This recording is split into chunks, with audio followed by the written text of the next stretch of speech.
I'll post last. Apparently. Hopefully we get like 5,000 views. Oh, brother, I don't know. What's your trip?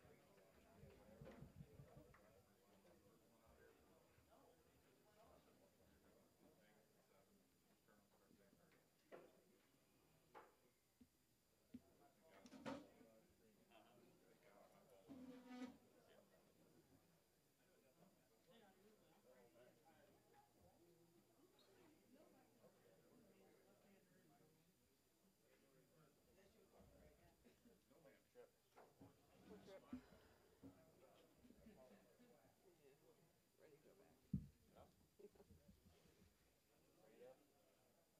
Snowed yesterday. Really bad. Yeah. Missed the Christmas tree. You going back after holidays? Tomorrow. We're flying in like 3 days. No, I've been here since Tuesday. Oh, you've been here? Oh. I thought you were flying in for a weekend. No.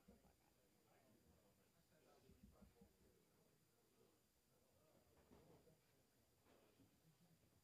Did you get some sleep last night?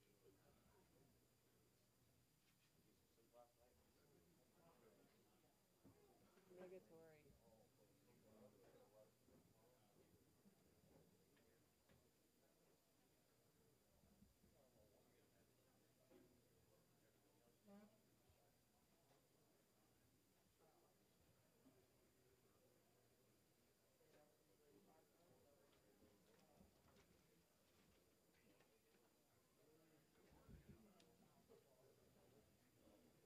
When's the hoodie night? Would you mind checking, like walking out by that door down there, checking the screen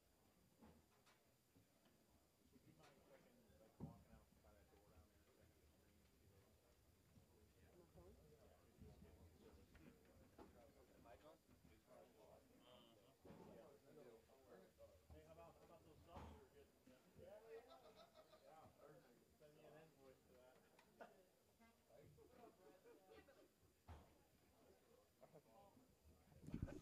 I was gonna do that this That's morning. a fair thing to say to people. Of course it is. Would you expect anything else from me?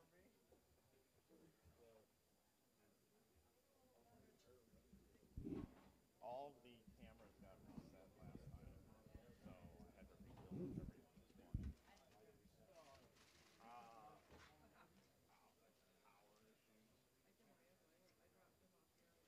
All right, let's see what shirt I have available to wear.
Good morning, boys. We're going to get ready to start with practice. Boys, we'll be going 5 games today. Score sheets are on the table. After these 5 games, we'll be cutting to our top 12. We'll have a short break for about an hour, and then we'll be getting started with our top 12 roll-off. After this squad is over, we do have the payouts for the teams that don't make the top 12. We'll have you paid out. Also, if you'd like to get into some brackets this morning, we do run some singles brackets and the team brackets. If you're interested in doing that, you have to practice to get in those. CD in April behind lanes 45 and 46. Good boys, we're going to turn you on now for 10 minutes of practice.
morning, ladies and gentlemen, boys and girls, children of all ages. 144 people watching this live stream right now. How are you today? We are alive and kicking and doing well ourselves. Practice has about 5 minutes remaining. Just wanted to come on, make sure everybody could hear us loud and clear this morning. I want to make sure everybody's strapped in to the ride that we're about to take. The ride. Over the course of the next, geez, how many hours? A lot. What do you think? We're going to get it at 7? Well, we're done by then. 5:30-ish. But make sure you got your coffee or your other. I got my coffee. Your caffeine of choice, whatever that may be. Welcome to the Cashier's Round. I don't know why they call it a Cashier's Round, but it's called the Cashier's Round. Everybody here cashes for at least $600. Oh, there you go, Lee. Look at you. Look at you pulling a stat out of your ass this morning. Now the winner gets $8,000, and we'll have a very Merry Christmas. So one of these teams down here, because we're behind the teams that are kind of on the bottom of the cash results. So one of these teams are going to make a run, and we're going to watch it from the beginning. We're going to get to see it from game 1. Do we have yeah, we do have a standings, don't we? Yep. No, we don't. No, we don't. it's on the website. Yeah, but I'd like to have a hard copy. Let me go. I'll go grab that. Okay. Yeah, the top team, Mike, is on 13. So they'll make their way over here as the morning goes on. Yes, sir.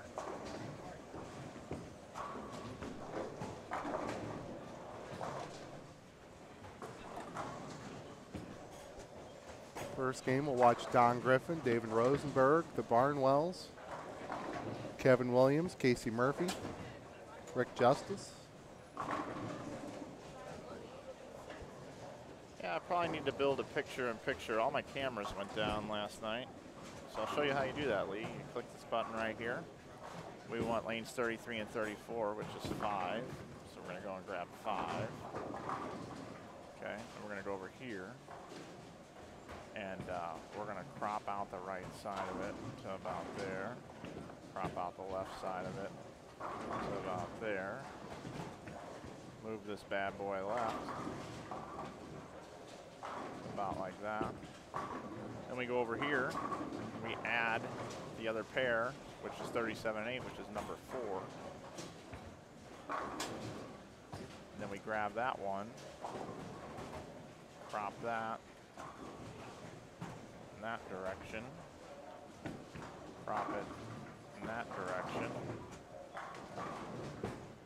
move it over to about right there, then we'll take this one and we'll move that up to make the masking units match.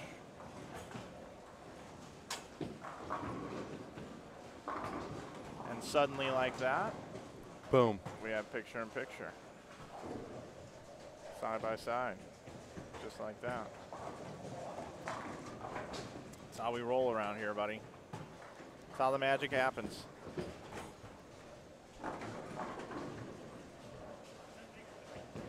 Brad Miller, Lee Boudouris, Mike Flanagan with you this morning. I can't think of 2 other commentators I'd rather have commentating with me this morning than you 2 guys. What about Tom DeLong? Well, and the Nerdist. I was going to say Randy and Bo, but Definitely Bo. I've only got one person has typed into the chat.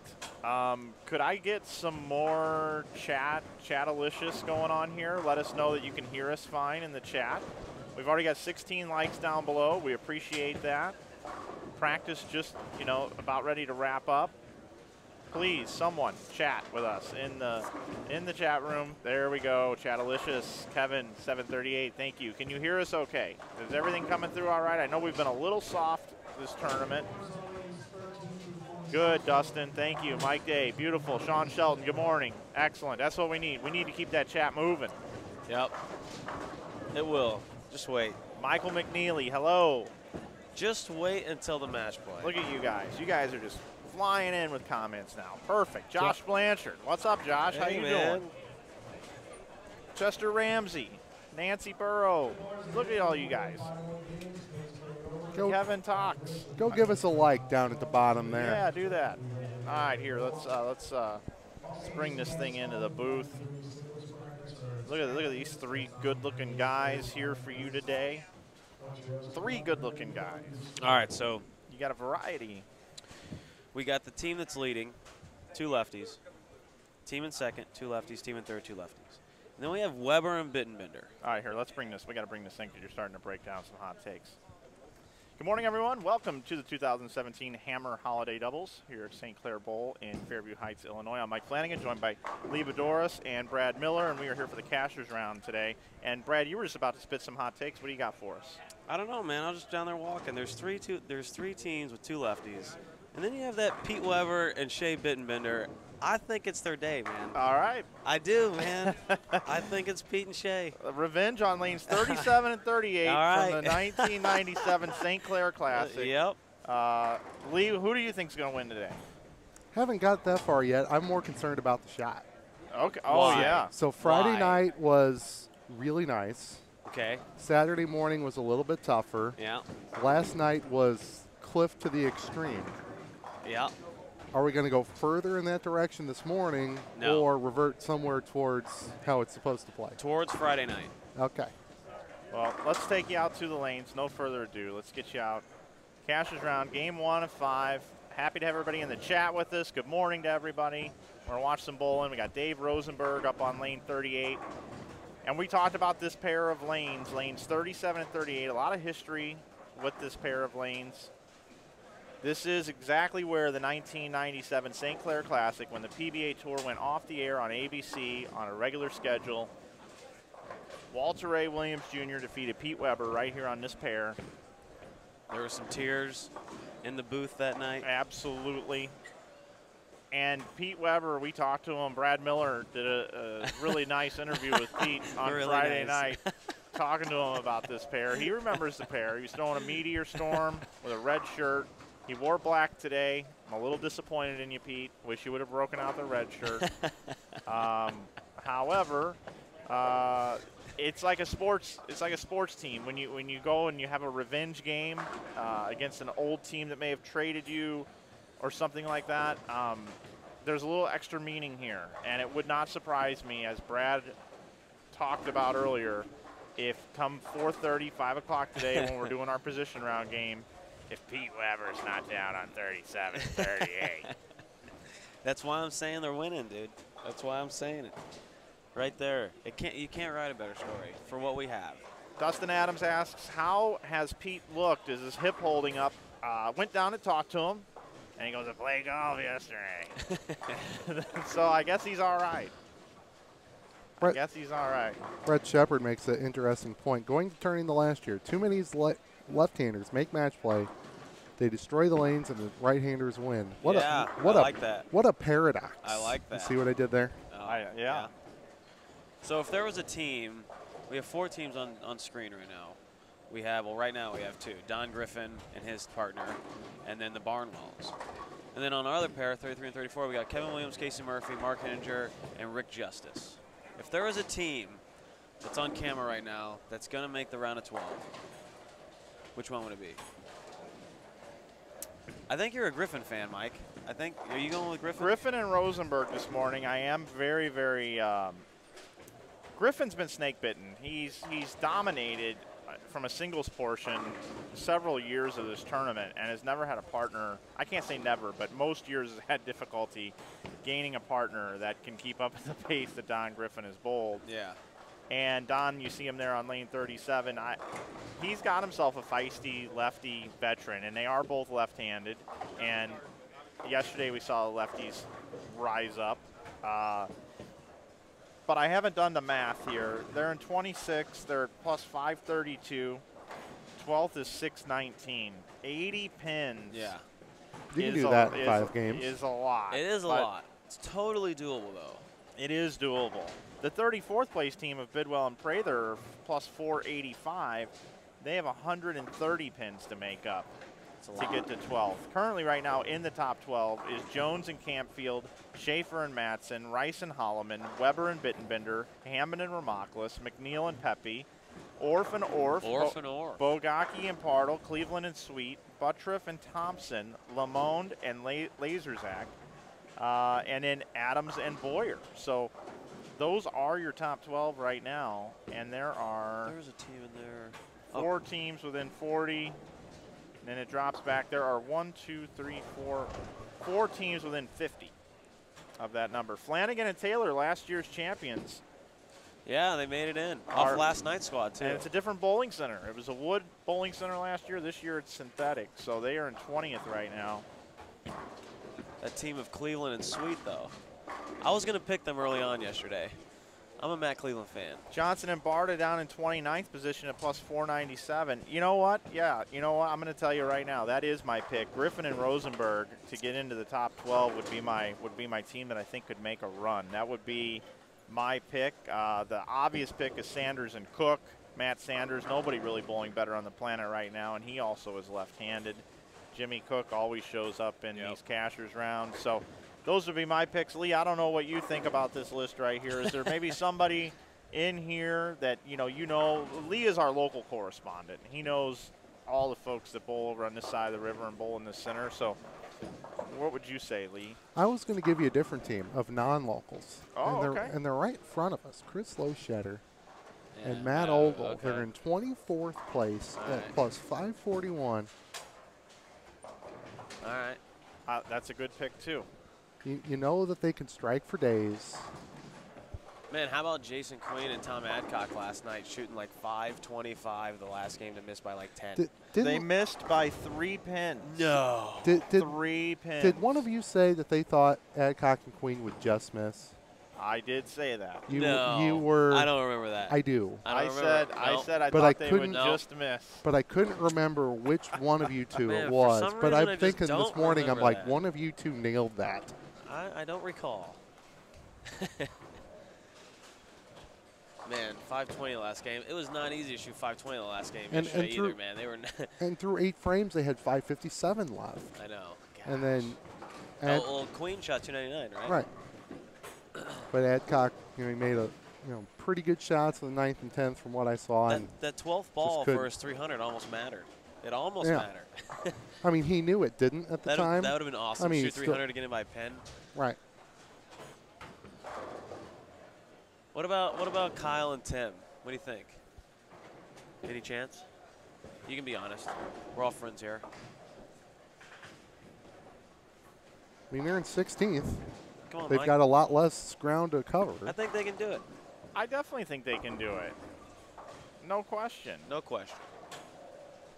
Here's David Rosenberg looking to open up with the first 3 strikes. He actually finished on this pair their last game of qualifying and bowled 279 on that pair. How about that for having an elephant of a memory from yesterday? Wait, what? Say it again. Sorry, I was watching. David Rosenberg. They're on the same pair they finished on to make it into the cut. Oh, yeah. And he bowled 279. Yeah. Let's bring in the split screen. I'm going to bring in lanes 33 and 34 as well now, where we have Kevin Williams, who spent time in the booth yesterday, and we really appreciate our guests that come by. Kevin is an aspiring rapper. Yeah, he's a hard worker, man. He is. That was fun. Bowling with Casey Murphy. Casey Murphy has won this tournament with Sean Swanson. Also, Casey Murphy was raising money for Sean Swanson's charity Strikeout Sarcoma and had a huge response to that yesterday. He had bracelets, did he? Yeah, raised about $2,500 yesterday. Wow. In memory of Sean Swanson. And Sean was always someone that supported inside bowling from the very, very beginning and always supported this event. Always showed up and bowled. He's a past champion. And we still think about Sean Swanson every time we stream this bowling tournament, along with others. Also, we do want to send out a heartfelt, some prayers and thoughts to Pam Anderson if she's watching today, Jerry's wife. She's dealing with some health issues of her own right now. And Pam, we just want you to know that we are thinking of you. A lot of the bowlers are praying for you. Yeah. And we know that there are miracles that can happen through medicine, and we know that you're doing all you can to fight through what you're dealing with right now. Yeah. So all the love to you, Pam. And those of you that, as I said the other day, believe in a savior and a higher being, and those of you that are into prayers, if you wouldn't mind keeping Jerry and Pam in your prayers, we would certainly appreciate that. Where is she? Where is Pam right now? Is she here? No, she's too weak to be able to, Okay. to come in. Jerry said that he was going to try to get her to come out maybe later today, but at this point in time, Couldn't not do it. here. Yeah. Okay. Well, Rosenberg has the front three. He's getting ready to throw a shot in the left lane here. Didn't catch it. No, flat 7, but hey, that's okay. That's okay. That's all right. Yesterday it wasn't okay when we talked about it, though. We were like, you know, everybody expects to carry every shot. But because now we're rooting for Rosenberg and Griffin, it's okay when he leaves a 7 pin. That's totally true, man. Well, Mike, we got a special guest in the booth here, Mitch Beasley. Mitch, what do you think about the shot this morning? Oh, good morning. Good morning to everybody. You know, pretty good. I was looking at the lane machine, and it was going down the lane just like yesterday, and I think maybe Cyborg Pearl would probably be the right ball to use today. Maybe even a Mako when the oil carries down. You know, I normally move left. Maybe a Tundra or maybe even a Heat. What I would use right now. I'm the technical director for track, and I was looking at the lane machine, and it went down the same way as yesterday. Really? well, I've actually seen them to go down a little different. Oh, man. You know, I was back in the Air Force, and we didn't have lane machines. We had those. It was called a gun. It was a squirt gun. Not the kind of gun that we use in the Air Force for anything else other than oil and lanes. But anyway, guys, have a great broadcast today. You know, sorry I couldn't make it. Thanks, Mitch. Thanks, Mitch. Thank you. All right. All righty. Back to bowling. So what do we got?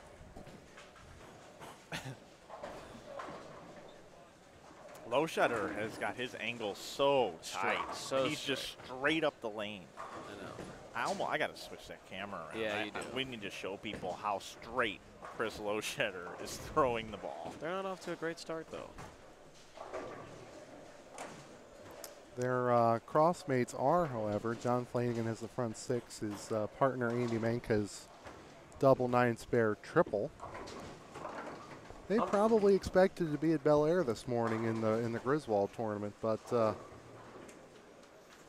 ended up 23rd. Who? Which team? Flanagan and Mank. Oh, for sure. Dude, the team, Kyle and Tim were 11th off A squad, and they finished like 16th. Yeah. And they were worried they weren't going to make it. They're like, no, we're not going to make it. And the black cloud works Every time. Well, the audience didn't see it works every single time except when it doesn't work. Yeah.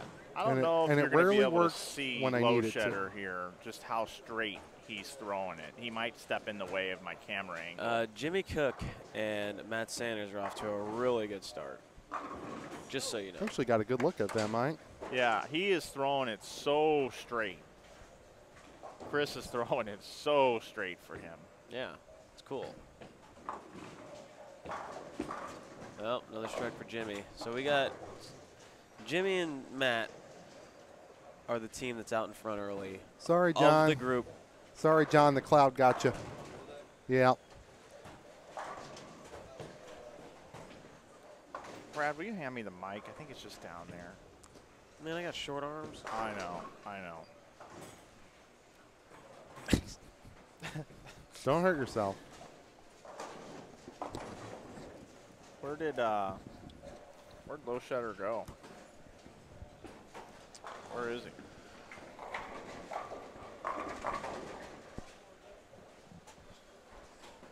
He'll be back soon. Yeah, like he just left. Oh, there he is. He's down there getting something to drink. We're gonna get him. I gotta ask him about it. Why he's playing a lane so straight. I wonder what he's going to tell you. Can also tell him there is the food and drink light My guess on is. the console. And the waitress will come and take care of him. What's my guess? He's going to blame age. That's what he's going to do. He's going to say, well, Mike, I'm getting older. Just hooking the balls a little harder. I think he's gonna say something about, you know, yesterday they really blew up, and you know, I fought it for a couple of games, and all the lefties are attacking the dry, and I figure why not? I'll do it. Yeah. Well, yeah, it sounds pretty good to me. I think that probably is about what he's gonna say. Yeah. He had a mouthful of coffee there, Mike. You got lucky. Kevin's not happy. Look at Kevin. Game 1, man. Frame 7, game 1. Already into it. I mean, he's thrown All right. Love it. 4 spares in a row. You don't know where to go. Shot, Matt. That's why there's nothing better than bowling on a Sunday. Right there. Hey, Chris, real quick. Grab that mic. I gotta ask you a question. All right. Why are you playing the lane so straight today? Age. I just got too much over under yesterday. You know, I started off with a couple 240s, but then my scores kind of dropped into the 220s. That's just not enough, and it just takes a lane out of play for me. That way, if I miss left, you know, yesterday when I was inside, if I missed left, it would blow by the head pin. Today, if I do that, so has a chance to strike. So I don't think I've ever seen you play this straight. I got pretty good at it a while back, but it's not really necessary too often these days. So Yeah. I'm trying to dust it off and, you know, keep it going. All right, well, thanks, I can do man. it once in a while. Thanks for giving us the insight. You know you can hit the little food and drink light on the console there. They'll come take care of you. I don't want to watch his shot on that one. Fair All enough. right, we're gonna watch Chris Lowshutter, He, who we just talked to. I know his comment didn't catch the mic, but he said he didn't want to watch Ogleslai's shot. That's why he walked to the snack bar. I was wrong, by the way. What's I'm going that? to go ahead and say that because I said he was going to talk about age. He totally gave you the analytical answer. Yeah, he did. So here is Lowshutter, who we just talked to, and he can get on it really good. And today he's just being super straight. Dude, he's such a good bowler, man. Look at that. Look at that. They're running out. Game 1. I love it. That's great. That is the textbook definition of up 10. It really is. Like, these teams down here know they got to go big. Yeah, and, Like, and there's no coasting down here, here's man. the other These crazy teams got to thing. go. You know, a lot of people want to see that ball driving towards the 8 pin. Chris's ball is like deflecting to the 9 pin. I know. That hit works, man. Bring it 10. All right, so Jimmy Cook has 290 left. Matt Sanders has 258 left. Going into the 9th. Seems to be the one team that's going crazy. I don't see much down to the right side there. I'll tell you what, Griffin and Rosenberg, if they're going to make a run, they got to throw some strikes. Yeah, they got to get going. They're kind of our horses here, and that's kind of who we want to see move up for whatever strange reason we do, but we do. Well, they still got an okay number out there. Yeah, they're going to need to back half this game. We've already got 7 9 counts, and most of them are 7 pins. Those of you who don't know what back halving a game means, why don't you tell us, Brad? I don't know. You don't know what a back half of a Yeah, game? you strike out in the last part of the game, right? Yeah, I'm so assuming, it's like the okay. back half, so like 7 frame on. Yeah. Back half the game. I don't That's do a that very bowling. often, That's man. a bowling term that I you don't guys know. need to do. But when you do bowling terms too, Okay. would you add back half the game in there, please? Okay. Yeah, we got you. One word, right? Yep. By the way, you guys in the chat, if you haven't subscribed to the Inside Bowling YouTube channel, I would certainly appreciate if you could do so. We are trying to get to 10,000 subscribers. It also will notify you when we're live. And also another special request is I'm going to put a link in the chat right now to Brad and Kyle's new YouTube channel. It's just been around for a couple of months. And if you would go subscribe to their YouTube channel, we would all greatly, greatly appreciate it. Yeah. Give it a shot. Maybe you'll laugh.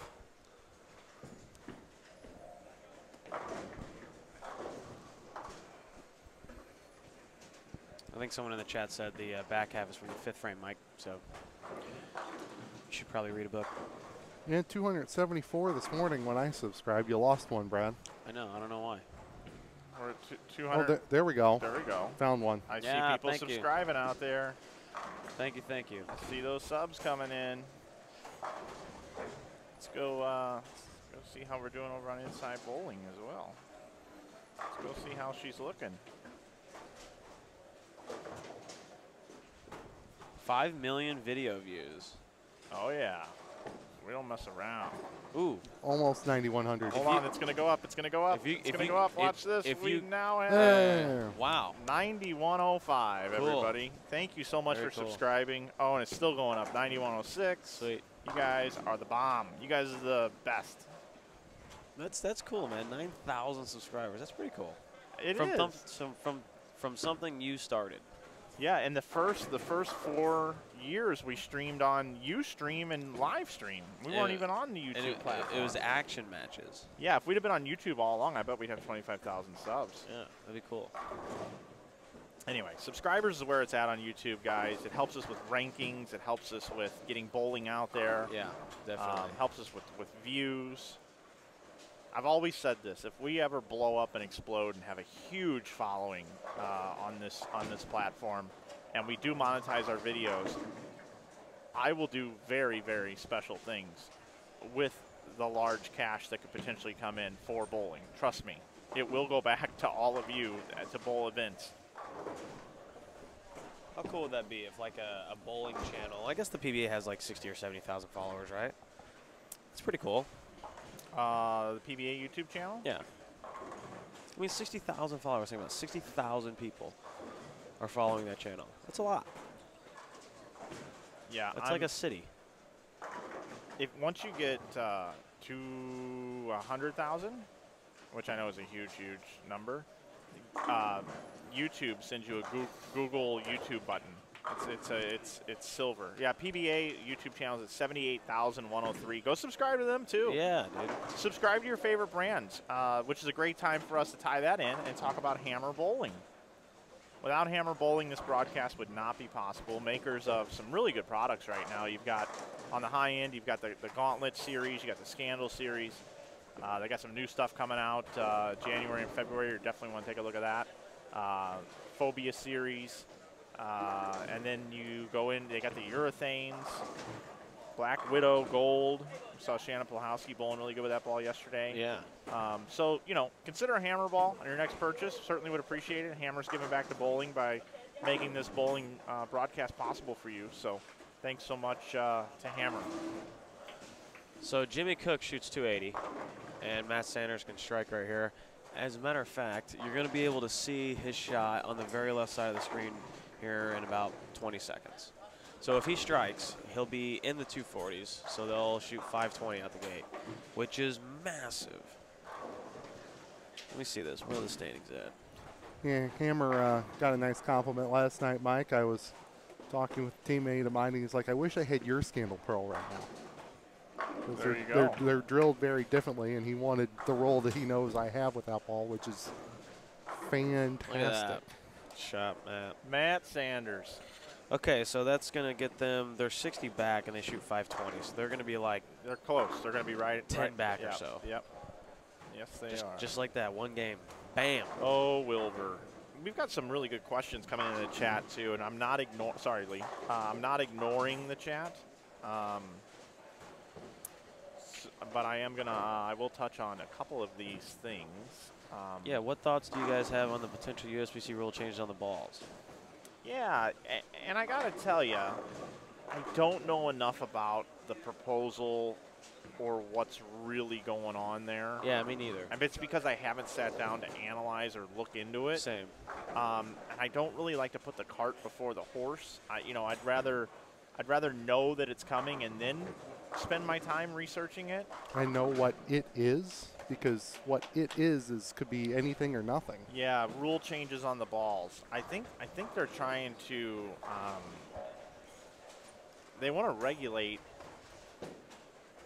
I know all of this is to put a premium on the bowler, and not the equipment or the lane conditions. So I'm on board with moving in that direction, but I don't know about how you implement whatever it is that they're trying to do. Well, I think it's their job to govern the sport. So whatever vision they come up with, which isn't just like, oh hey, we're gonna do this, and no reason behind it. Like they put a lot of time into what they want to achieve, and and they have a team of guys that they've built and they trust, and I'm for a lot of the changes that they put together, and I think that and of course, maybe not every change or direction is you're gonna agree with, but like if they believe that those changes are going to be better for the sport, I'm gonna put a lot of value in their opinion, because they spend a lot of time talking and sitting down and discussing things about what's best for the sport. And if a group of 10 people can agree on a vision, then that's probably not a bad vision. So yeah, the thing, two things come out of it for me. One is, if they do regulate the balls, there's going to be new standards that the ball manufacturers are going to have to be within. That's going to cost research and development costs to the ball companies.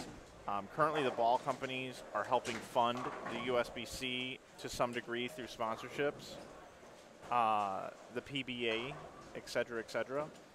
So as long as it's implemented in a way that's fair and doesn't cost companies a bunch of money. yeah, Because you know where those costs are going to end up going. right.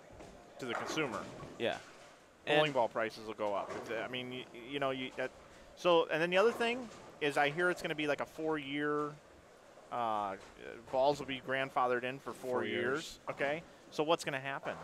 This is my money-making scheme. Better than Bitcoin, everybody. Grab your pencil, your paper, and get ready to listen. When and if this comes into play, go out and buy as many grandfathered bowling balls as you possibly can and hoard them. And then when people need to, because those balls will be used for all 4 years. And the minute that the change happens, then everybody will go to the new balls. Yeah. Okay? That's just the way it'll work. Because why would you not use a modern-day missile? Right. Why, you know what I mean? Yeah. Instead of a Nerf gun. Yeah. Okay? So there will be a run on eBay of finding undrilled balls that meet the old specs, as long as you can still use them. Yeah. So hoard them. Yeah. I don't think it'll be a moderate transition. And I mean, it'll like, be a if it's a decision that's gonna, like, if all the ball companies are going to be at an absolute no because it's going to crush them, then USBC is going to take that into factor. I can't imagine USBC just saying, screw everybody in the industry, we're doing this. Like, the bowling ball companies are a very big part of this industry. Like, they have say. And then the other factor is, how would is somebody going to have to go to every league that's sanctioned and say, look at every bowling ball? Yeah. Or will that lead, if the rules, whatever they may be too restrictive, a lot of leagues saying, heck with it. Right. Sure. Yeah. And just not sanction and say, sure. We any ball's okay. We don't want to have to go out and buy all new bowling balls. Right. That's an excellent point, Lee.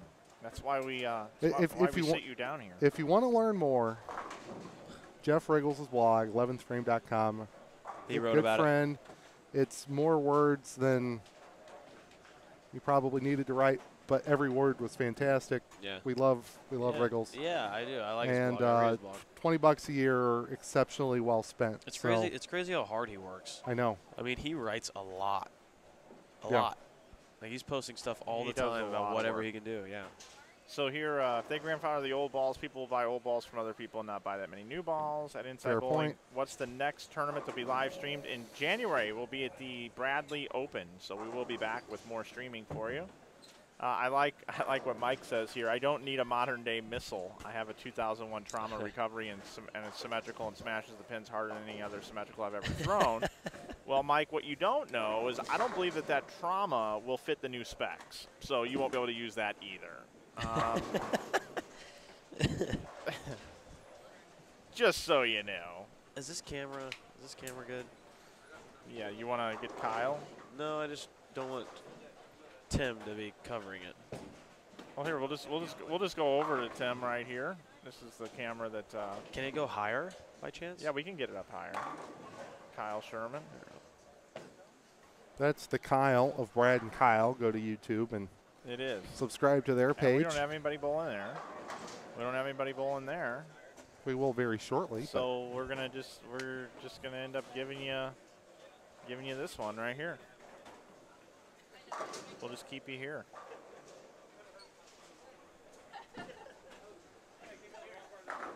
So all you do is crank this to the right. Like, there you go. That's Brad Miller, everybody. Yes. I moved it now. If we had a telestrator, we could have highlighted where Brad's hair used to be. There very well may be someone throwing back up. I think that was happening yesterday. Where will the Bradley be? I know. What's that? Bring it down a little bit. We don't need so much ceiling tile. And then to the left. Bradley Open is in Louisville, Kentucky, I believe, this year. Actually, go to Bradley Open tournament on Facebook. You'll see all the information there. I should know this, but currently right now I don't have it up on my screen. I will be broadcasting the tournament, and we'll know all the details of the tournament when I am there. But talk to Jason Ushwall. He will take care of you. Let's see. Jeremy Hunt. We missed Jeremy Hunt this weekend. We do. We do miss Jeremy Hunt. That's right. He used to call you Leo. He still does. Morning, Gary's dad. How are you?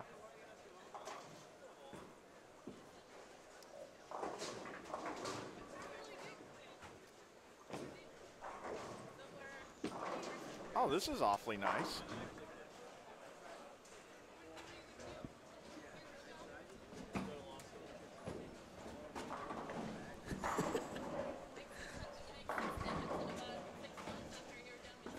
Hey, Kyle, grab this mic, please.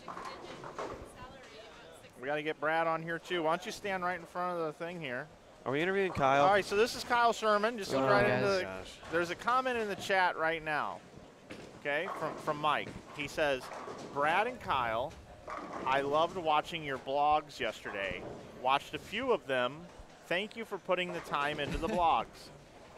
Yeah, I was watching yesterday. I appreciated all the shout outs we were getting by this cast. Let's be honest. They're subscribing because I'm there, not so much because you're part of the channel. Especially like now that we're like kind of on a small level, we get like 10 more subscribers. Like yes. I know. Like People are following. Mike's over here ringing them in by the hundreds. And You we're over guys- here like, yes, we got one. You guys are at 281 now. Ooh, that's Heck good. yeah. We picked up like 80 Dude, subscribers. we're like, yesterday. I know, we're like doubling our. But seriously though, thank you everyone because that does help us out a lot and gives us some rewarding feeling for like all the work we're putting in. Yeah, so. yeah. And I for just sure. posted the link again in the chat to go subscribe to their channel. Thanks. So keep Yeah. subscribing. Yep. All right. See, that's your. I'm gonna send you an invoice for that too, Kyle. He's gonna be in debt to Mike the rest of his life. No, what everybody doesn't understand is these two guys are so talented that I'm actually going to be making them do videos on my channel to grow my channel when they get more popular than my I channel. feel like 3 times a week, Kyle and I are like, damn it, we gotta call Flanagan. We don't know how to do something. And he's like, gosh, can you guys just figure it out? Keep the camera here, please, for a little GG3 action. Yeah, that's a good pair. Good pair. What's Kyle got? They're all What coming does down Kyle now. got in the tank? Let's see what you got. Posted it. Dude, Yeah, 35 yeah, is but hooked. God, this pair. George totally didn't. He blocked the whole shot. See, these cameras have not been placed. Yeah. This is just our little extra camera deal here. You can probably actually see George's ball reaction a lot better if I go here. Comment in the chat there Over for on the Cummings and left. Helfer stay 5-5-5. Wow. That is a lot. Yeah, you can move it. They came into today in 14th place. Speaking I think of they're which, higher than that now. They have come into our camera pair here. They are in the second frame. We'll go there now. Gary's dad should be out here watching. Be good to see you. It's been a while.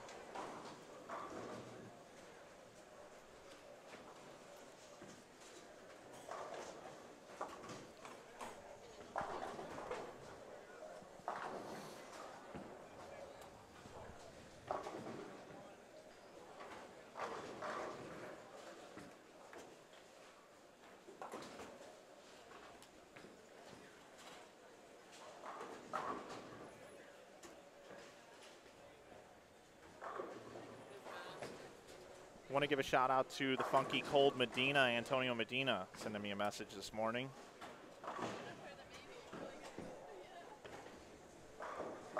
He says, hey, I just tuned in real quick. Does Kyle Sherman look like the son in Chrisley Knows Best? I don't watch that show, but I've never heard of it, so. Chrisley Knows Best. Chrisley Knows Best. The sun.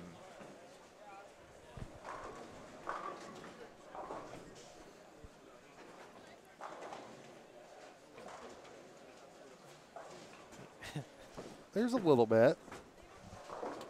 Not a lot, but a little bit.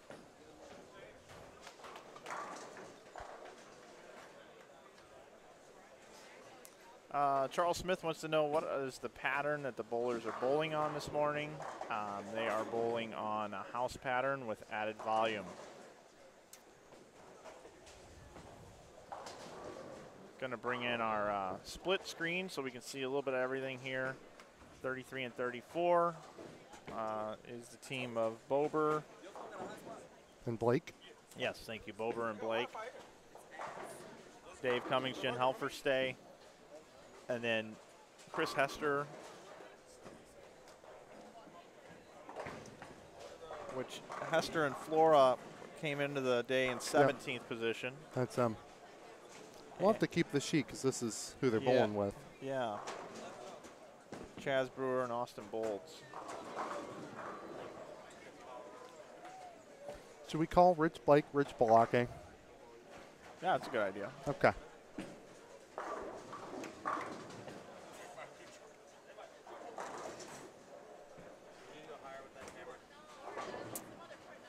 Let me see what we got here. It's a little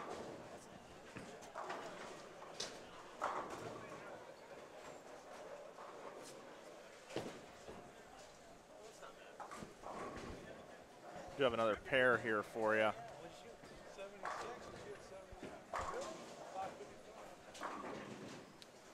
Tim Barrett slaps out the 10 pin there.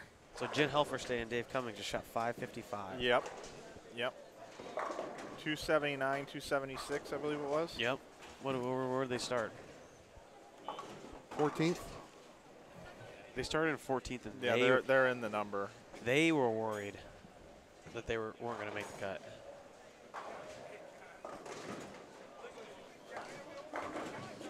Ooh. Oh my goodness. Yeah, George Gohagan. Just left a 7-10. We got a lot of action, and these are the bowlers that bowled the best thus far, so it's hard to cover everything, but we're doing, the best we can. Although we might want to watch for shrapnel back here after George lets go on this attempt. Maybe he'll make it.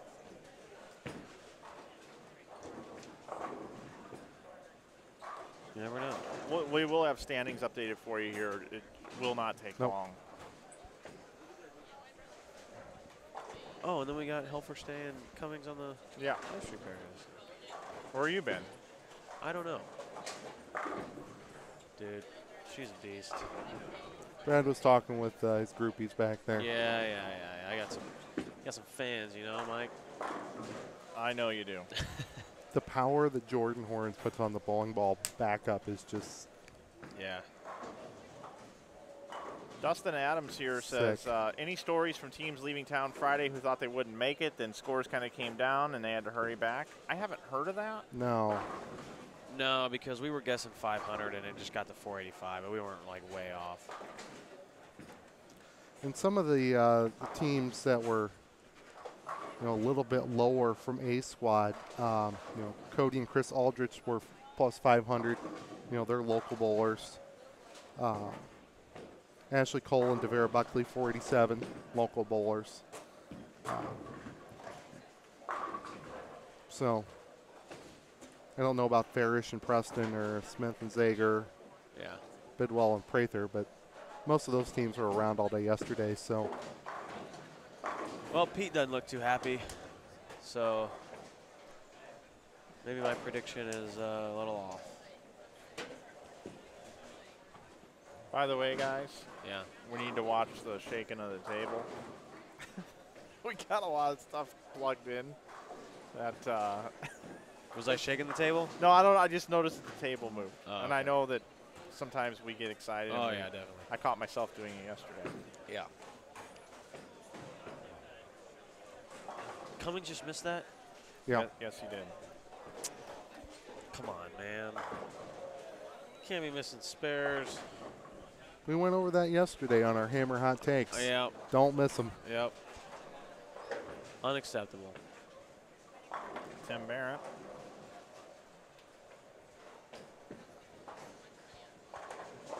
God, he's got that speed, man. You get it inside a little bit in hydroplanes.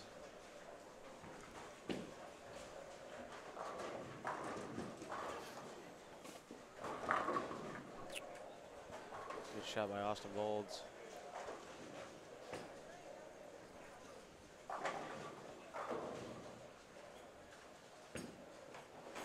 Looks like, who's the team bowling with Buttriff? That would be Cleveland and Sweet. Oh, well, they got my team. They got 550 left. They got 558 left going into the 10th frame. Who's Sweet? Is that Dan Sweet. Dan Sweet? His brother's also here. How do I know that? How do I know that name? They're good bowlers. What's his brother's name? Dave Sweet. Okay, I know Dave. He's standing back there on the concourse. He bowled college. Okay, yeah. He bowled college at Southern Illinois. Edwardsville. Edwardsville. Okay, yeah. I didn't know he had a brother.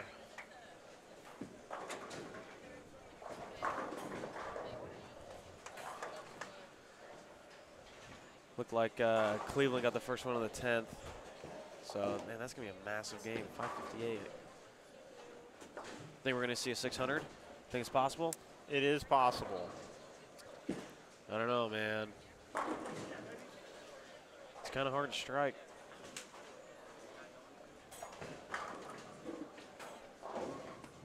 That was a good shot by Craig Lamond. I got to bowl next to Craig Lamond at the World Series this year. We had a lot of fun, man. Neither one of us bowled particularly well. It was me, him, and our buddy Brett Cunningham all bowling. Oh boy! And none of us bowled good. It was fun. It was a riot. So there's somebody we haven't seen in the chat this weekend. G. Brett. Jay who? G. Brett. Oh, G. Brett. We haven't seen him in the chat this weekend. Is he in the chat? No. No? I know, man. He's absent. I know. I never got his. I haven't even heard from him or anything. Like, I know you're not doing anything, dude. Just tune in. Just be a good friend, you know. Texted me about a month and a half ago or so, of course, wanting racing forums, but Oh, you know. nice, nice. That doesn't surprise me one bit. Nope. All right. Well, Matt Cleveland shot 279. Dan Sweet is getting ready to throw a shot. There are a couple pairs down. We don't have a camera on them. But I'm going to report it anyway, because that's my sleeper team. And gets the first one. Wow, they're on the 540s. Don't overlook them. Ooh, close one. All right. Kyle and Tim need to get it together here. They're struggling on 35. In there with a pretty good shot.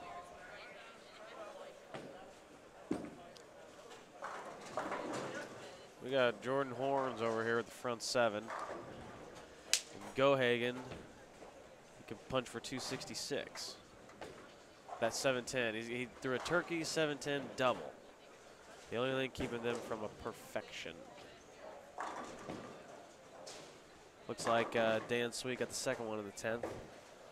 558. Wow, where they at? Where'd they start? They had to start like right around like ninth. Wow. It's amazing how highest doubles game that I know of this weekend this year was 578 or 579 by Liz and Adam. They might have the lowest rev rate team in the place.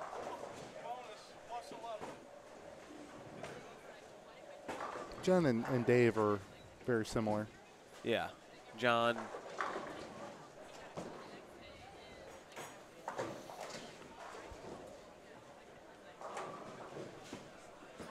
John who? John, or not John, Dave. Dave. Cummings. Yeah, yeah. Yeah, Dave Cummings. I'm blanking here. Bober and Blake. Yeah. Also. Yeah. So there was a few. Yep. Ashley and DeVera. Esther right there. Ashley and DeVera, yeah, you're probably right. Yeah, how about that, man? The only all-female team, well, one of two, but the they both made it. I know. It's amazing, isn't it? I know. We got 421 people watching right now. Thanks, everybody, for tuning in. On a Sunday morning. Holiday doubles, game 2 of 5 of the Cashers round. Top 12 this afternoon will advance and bowl 12 games of round-robin match play. We'll be using lanes 37 and 38 as the position round game. And as we opened up on the broadcast, 37 and 38, the pair used for the very last ABC PBA telecast.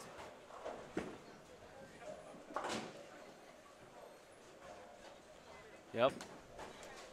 Yep, yep. We need a standing sheet. It's like when I don't know when I'm watching and I'm broadcasting it, if I don't know where everyone's at, I just start to twitch a little bit. I gotta know. How do you think the Orcs are bowling? So they're right next to Matt and Dan, but I can't see the scores that great. So Jordan has a front 8 now. RO's got, Andrew's got, Yeah. That's a bowling term, right? A couple of Yeah. Oh. Rich there with the strike. That's Paul. That's Paul in the yellow. That's Rich in the orange. Oh, no, I was talking about Orf. Sorry. Oh. Well, Rich's partner, Paul, threw a strike, too. Yeah. Right in front of us. That's what you were talking about.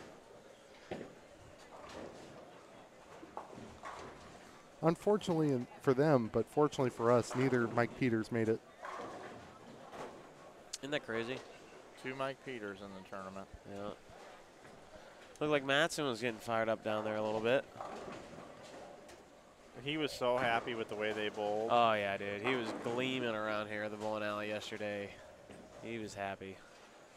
I mean, it's a pretty cool feeling, man, sitting second in the holiday doubles after qualifying. There's worse positions to be in.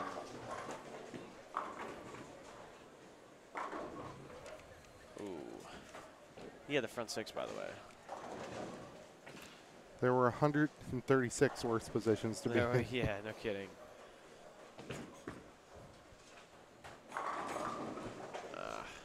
Patrick Bowman says, nothing like grocery shopping and streaming bowling.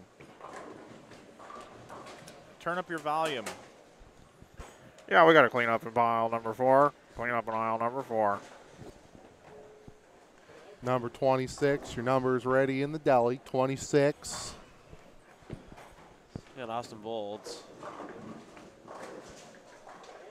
Price check, aisle 5. Price check. Pocket 710 for Austin Bolds. We've seen a lot of those this weekend, Brad. Yeah, I know. Just the added volume, just. You know, when I bowled here in college, I always thought they were really hard. I was never comfortable in this bowling center. Like when the house shot's out, and this isn't the normal house shot, but like when they run tournaments here on the normal house shot, scores are high, and I'm thinking, how do people strike in that building? Don't give the pocket away. Don't give the pocket away. Just good. That's another bowling term you can put in bowling terms too when you guys do that. The pocket? Yeah, it's a good one. I didn't think about that. Nice game, Matt Cleveland. Yeah. I mean, you got to hold your teammate up there. You know, he's holding you down a little bit. And Matt shot 79, Dan shot 78. So, you know, he's got to hold up. Dan. Kyle Sherman has 95 in the 5th with a triple working. That was a good shot. Good shot. Yeah, Tim's reaction is a little funky. He gets it a little firm, it squirts. He gets it to hook, it's too early. Looking for the front 9 here. Yeah. Backup ball. You got that one in. All right, boy. Well, no black cloud there. Yeah, I don't think he liked that one off his hand, but doesn't matter.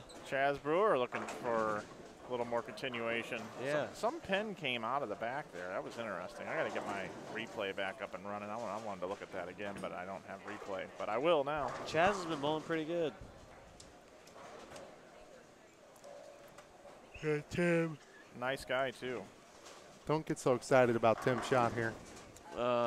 See, look at that. Look at that thing. Barely hooked.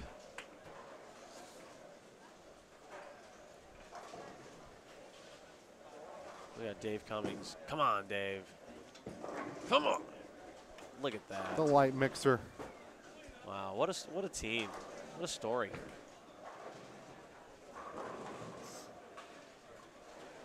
I don't know about you, man, but there's not many people on this planet that are funnier than Dave Cummings. Every time I'm around that guy, it makes me laugh.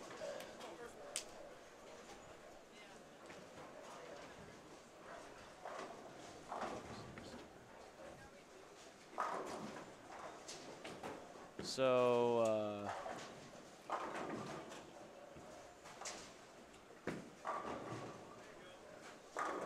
look at that. Great shot. There we go. Looking for the front 10. Backup ball. Yep. Look at that. There we go. There we go. All right. That almost puts them in the 5-0s guaranteed. What's his first name? Jordan. Jordan Horns. Jordan. He's created quite the conversation around the bowling center with how he goes about it. Yeah, he's bowling in like a poncho. He's very comfy. Normally bowls two-handed the normal way. And then when it seems to be the left is relatively nice, yeah, he can do it the other way. Kind of seems like the perfect combination. And if Brett Shepard is right, which he very well will be. Oh, there's a Jerry Anderson cameo. And during the match play, the left side gets torn up. He he can just go back to the other way, you know. Wow. All right, I do have a replay of this. Let's take a look at it. Look at this. Jerry walks by and boom. Wow. Pretty fortunate on that one. Now, okay, so in my experience, when I see something like that, when you get the break in the 11th, almost always the 12th is 10 back. Almost always. This is going to be the best shot of his game. Right here. No doubter.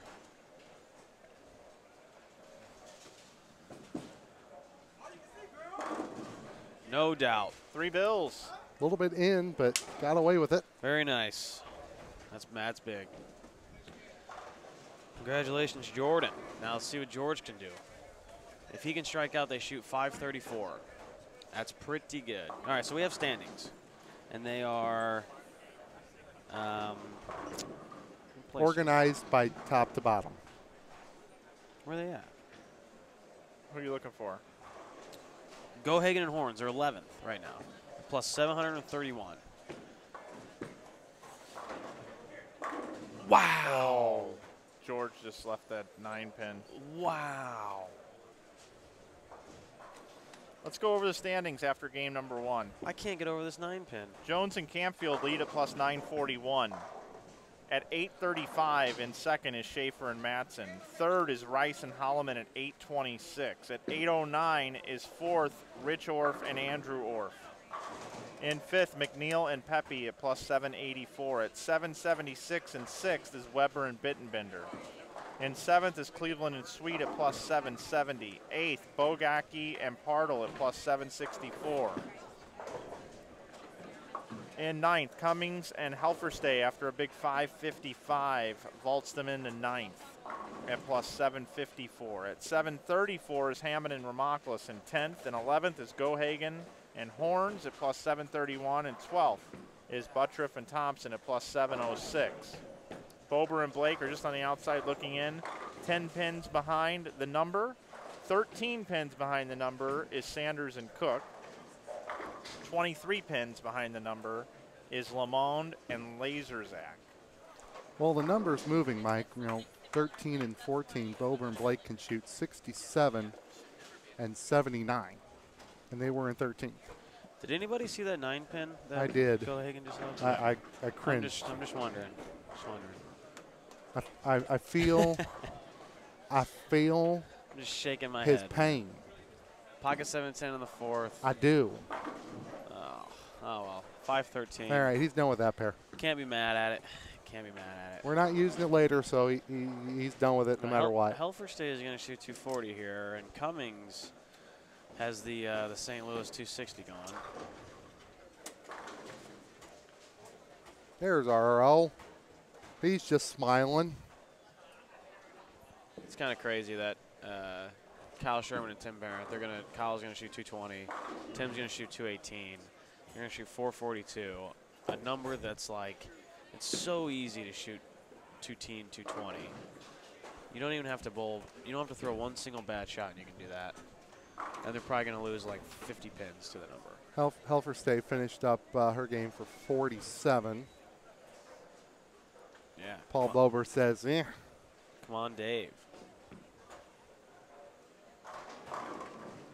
I got to root for them. Helferstay and Cummings, got to root for them. Paul Bover strikes. He finishes the non-St. Louis 267. Triple, spare page. Wow. Come on. Wow. Trips the 2-pin. He stole it from George. Stole it from George. So let's go down. Let's see what stories we got here. What are some teams that really stick out for any particular reason? There's 10 back for Blake. So they're going to shoot 67 and potentially 79. I'm going to let you guys know the Orffs are the highest team without a lefty. Yep. Without two lefties. The top three teams are two left-handers, and then the Orffs. That's cool. It is cool. And then we have Ashley and Devira. Yep. Devira Buckley. The only all-girl team in the field. Where are they at? Nope. There's two. So they're in 21st. They are 100 back. Got a long shot, but still, pretty cool they made it. Cummings made that trip too worth it. The old St. Louis 267. They shoot 514 to follow up their 555. And they were worried about not making a cut. Yeah.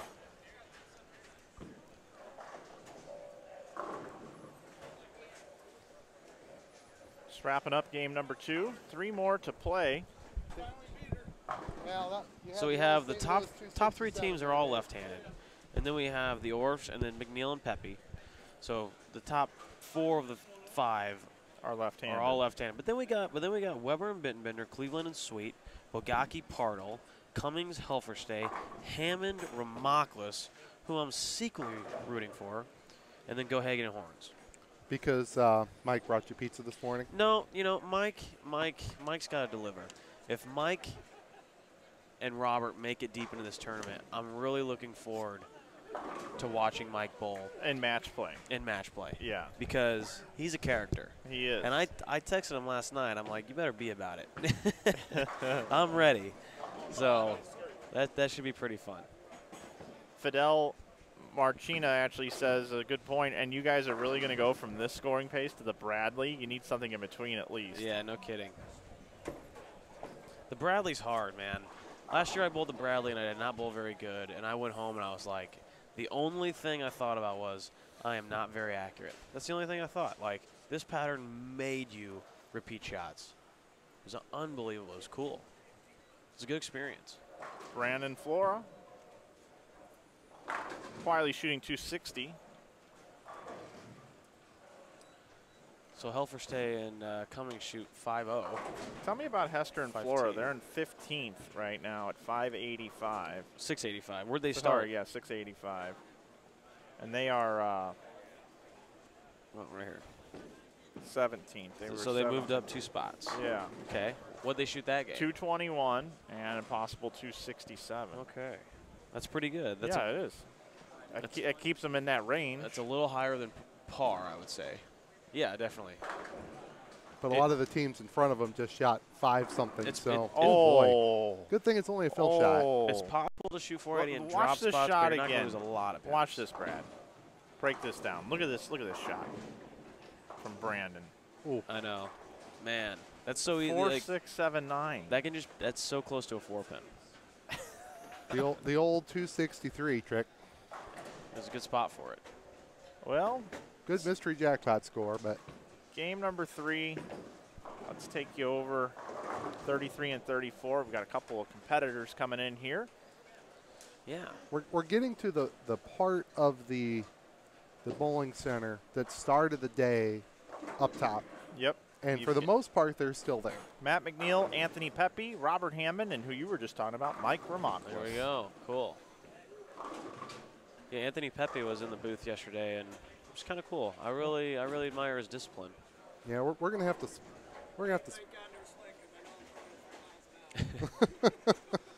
Matt McNeil. Yeah, we're going to have to split screen the heck out of this game on 37 and 38. We Yeah, were going we to got have some Buttriff, Thompson, Cleveland, and Sweet. We got some of the leaders now. This is going to be fun. Going to be fun. All right, so Robert Hammond up on the left lane. Right in front of us, we got the Orff story, one of the stories of the tournament. They're crossing with Tom Partle Jr. and John Bogacki Jr. I talked with John this morning. Yeah? He woke up at 6 o'clock last night. Hasn't slept since. Went to work. What? Yeah, he works over late nights at the River City Casino. Really? Yeah, so he just went and worked, came in this morning? Yeah. Ready to kick butt. John, need some coffee?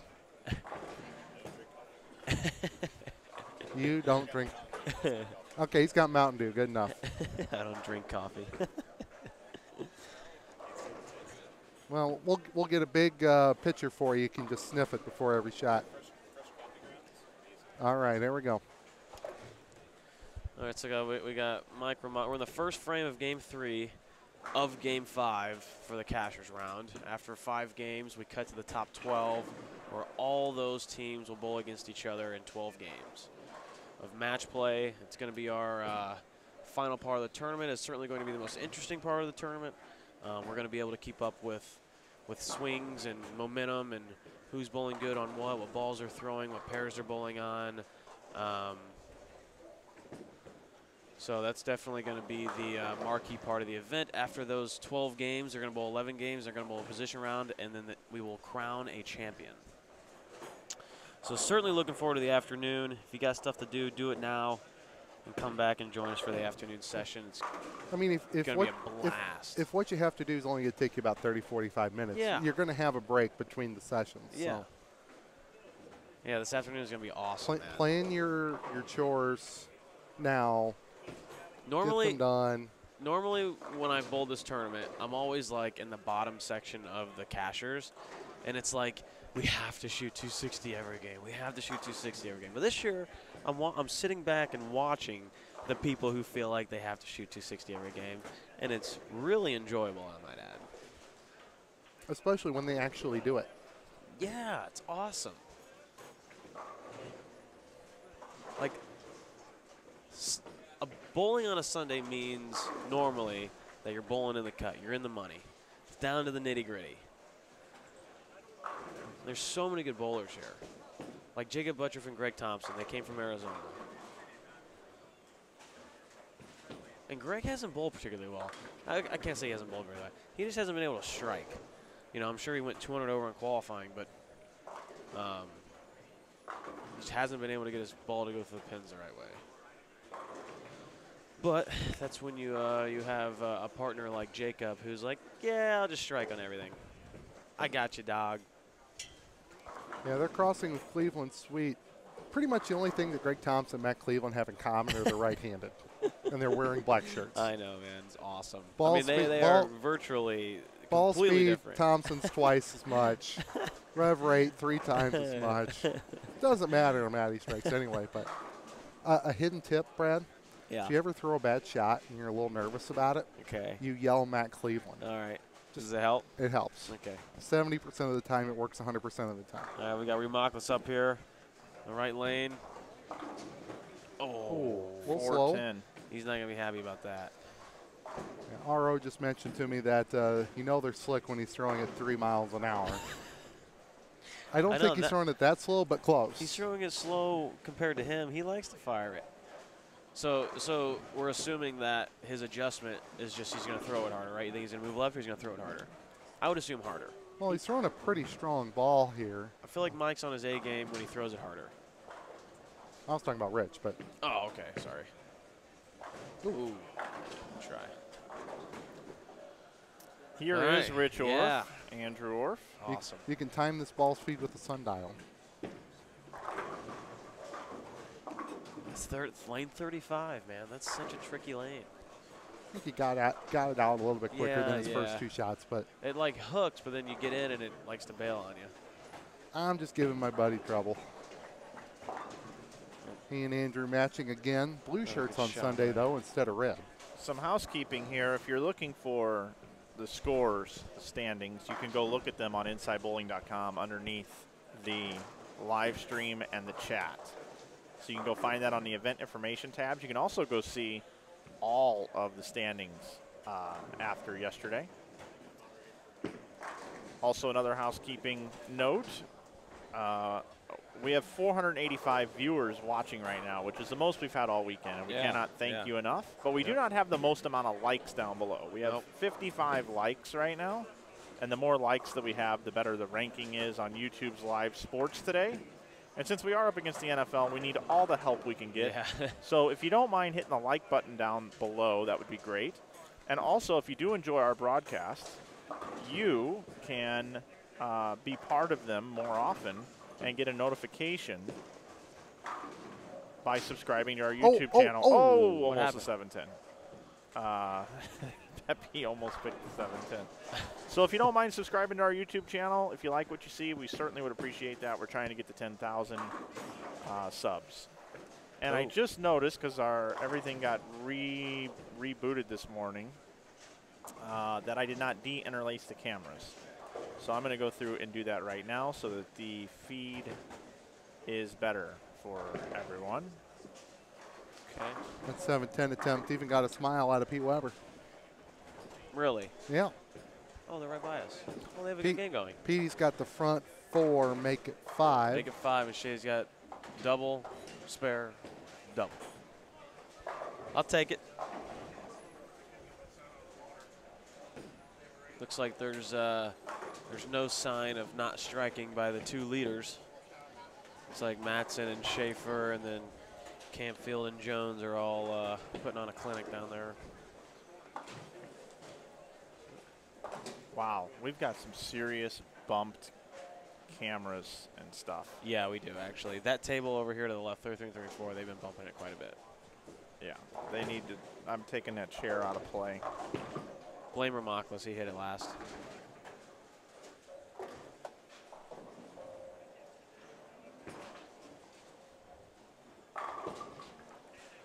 Rich Orf's ball on the left side of the screen for the 4-pin. I think when players come to 35 and 36, they initially see the lanes hook more. I think 35 and 36 hooks a little more than the pairs they're coming from. Because every team that comes to this pair seems to go high for 3 or 4 shots, and then they get lined up, and then they maybe leave a 10-pin, and then they shoot 220. And they don't leave happy.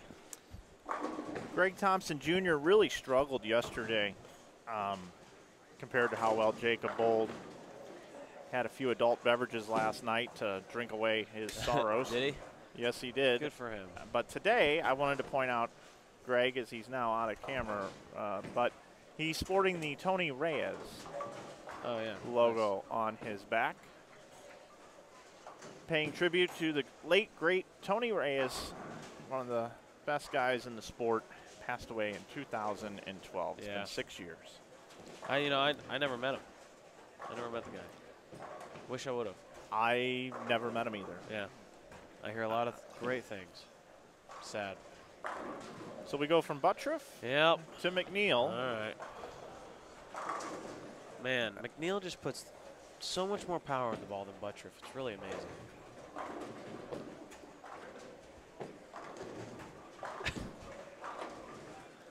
We got some really good players here today. We're really blessed to have this many. I know, isn't this cool? Bowlers here in this field. Our likes are up to 90. We appreciate it, everybody. We really do appreciate that. And YouTube channel just keeps growing.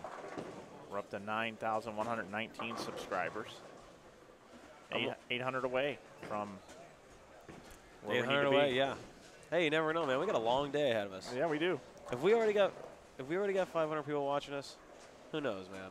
Just got standings update from Game 1 at the Griswold down at Bel Air Bowl. They got a good turnout today. Yeah, side tournament that they have. Yeah, I mean, I don't feel like counting all of them, but that's a full page of standings.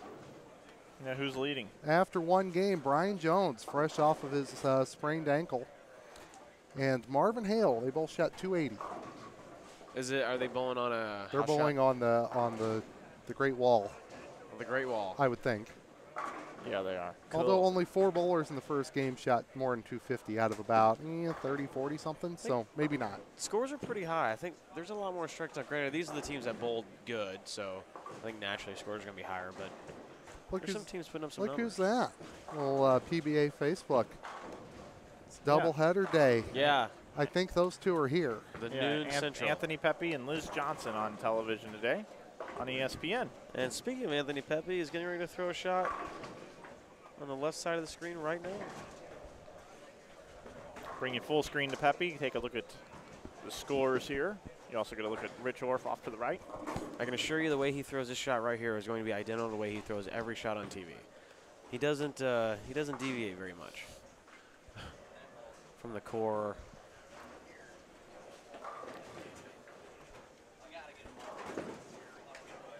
Look at that. Are you saying he doesn't deviate because he's on storm staff? He's playing a little deeper today than I normally see Pepe play. Yeah. Him and McNeil bowl really good together. They do. And I will say some of McNeil's jerseys are a little out there for me. But today's jersey, you like it? I do. The red and black? I do like it today. What's up with you in red and on Sunday? Are you a Tiger fan? I was. I was too. Secretly. I can't say I'm a fan, but I've watched. I liked watching the show. Yeah, his greatness was. I actually rooted for everybody to take him down. The underdog? Or give him a chance, or, you know. Yeah. I was at least give him a fight. I was rooting for Rocco Mediate in that, what was it, 2011 U.S. Open or whatever it was.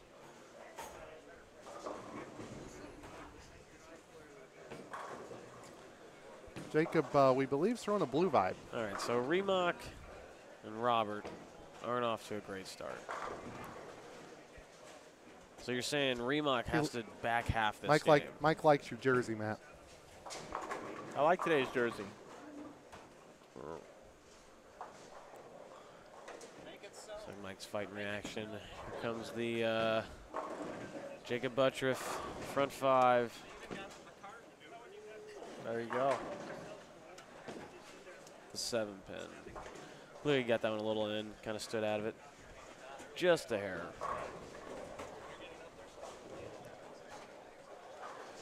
We got Tom Partle here talking left-handed bowling mechanics. Remock with the spare.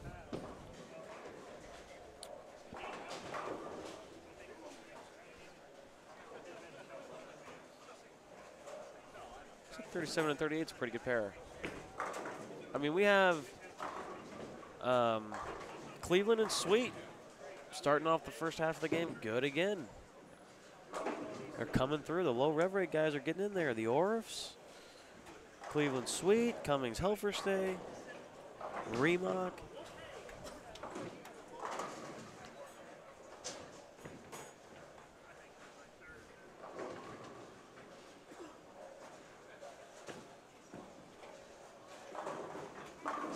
Just took the 3, 4, 9.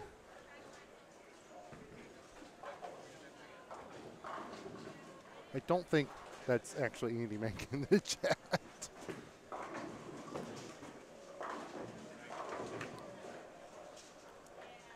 Oh, look at this. 291 subscribers for the Brad and Kyle YouTube page. That's awesome. Join me and 290 people, most of whom I've never met, at the Brad and Kyle YouTube page. That's cool, man. Hopefully, if I've never met them, they're not really bowlers, and they can become someone who likes it. That's the goal. All right, so we got some scores going on here. McNeil and Pepe. McNeil's up here on the left lane. That looked pretty good. You always got to expect some animation from Matt McNeil. Going forward, we're probably going to be watching them ball all day. There's going to be some animation. But they have, he's got 279 left, Pepe's got 266 left. Bowling on the same pair as Remock and Robert. Good shot there from Remock. Here we go. All right, so we got some standings. Jones and Campfield are still your leaders, and they're distancing themselves from second place. But second place, take a guess. Who do you guys think? Cleveland Sweet? Yes. Cleveland and Sweet in second place. 550 will do that to you. But they're 140 back at first. On third is Schaefer and Matson. Fourth, Rice Holloman. Fifth, the Orfs. Sixth, McNeil and Pepe. Seventh, Cummings and Helferstay. Eighth, Gohagan and Horns. Ninth, Bober and Blake. 10th, Bagaki Partle. 11th, Hammond Remock. And 12th is Buttriff and Thompson. Weber and Bittenbender have fallen to 13th, which kind of explains why Shea seemed frustrated when he rang that 10 pin. Isn't Charlie Brown on TV today as well? Was No. he in the photo? No. I had somebody ask in the chat. Charlie Brown is on the television show that Richard Teese is on. Yes, he is on today. It's a doubleheader. Oh, doubleheader. Oh, there's two Okay. pictures. There we go. Yep. With Doubleheader. Marshall Kent, Tom Doherty, and I don't know that gentleman. Richard Teese. Richie Teese. He's a funny guy, man. I like being around Richie Teese. So yeah, 3 bowlers that are on ESPN today are here bowling this event. That's pretty special. Good shot from Pepe. That was nice. That was nice. Here's Buttriff. So I need to see this sheet of paper. I need to start drawing a line here. So currently right now, 12th position is at 802 over. Okay? So right now, what would you say is a safe amount of distance that we're probably going to see these bowlers later today? 100 pins with 3 to play? If people keep shooting 550 all over the place, no. Well, Cummings and Helferstay are in 7th, and they're 868, and I would say that's not safe. That's doable. You can shoot a couple 4-0s, no Well, problem. we got to look at teams that are on the outside looking in. So Weber and Bittenbender are just 1 pin behind, but then it drops off. It drops off a lot. 30 pins to 774 with Sanders and Cook. So right now from 14th position down to 18th position is kind of the bubble right now.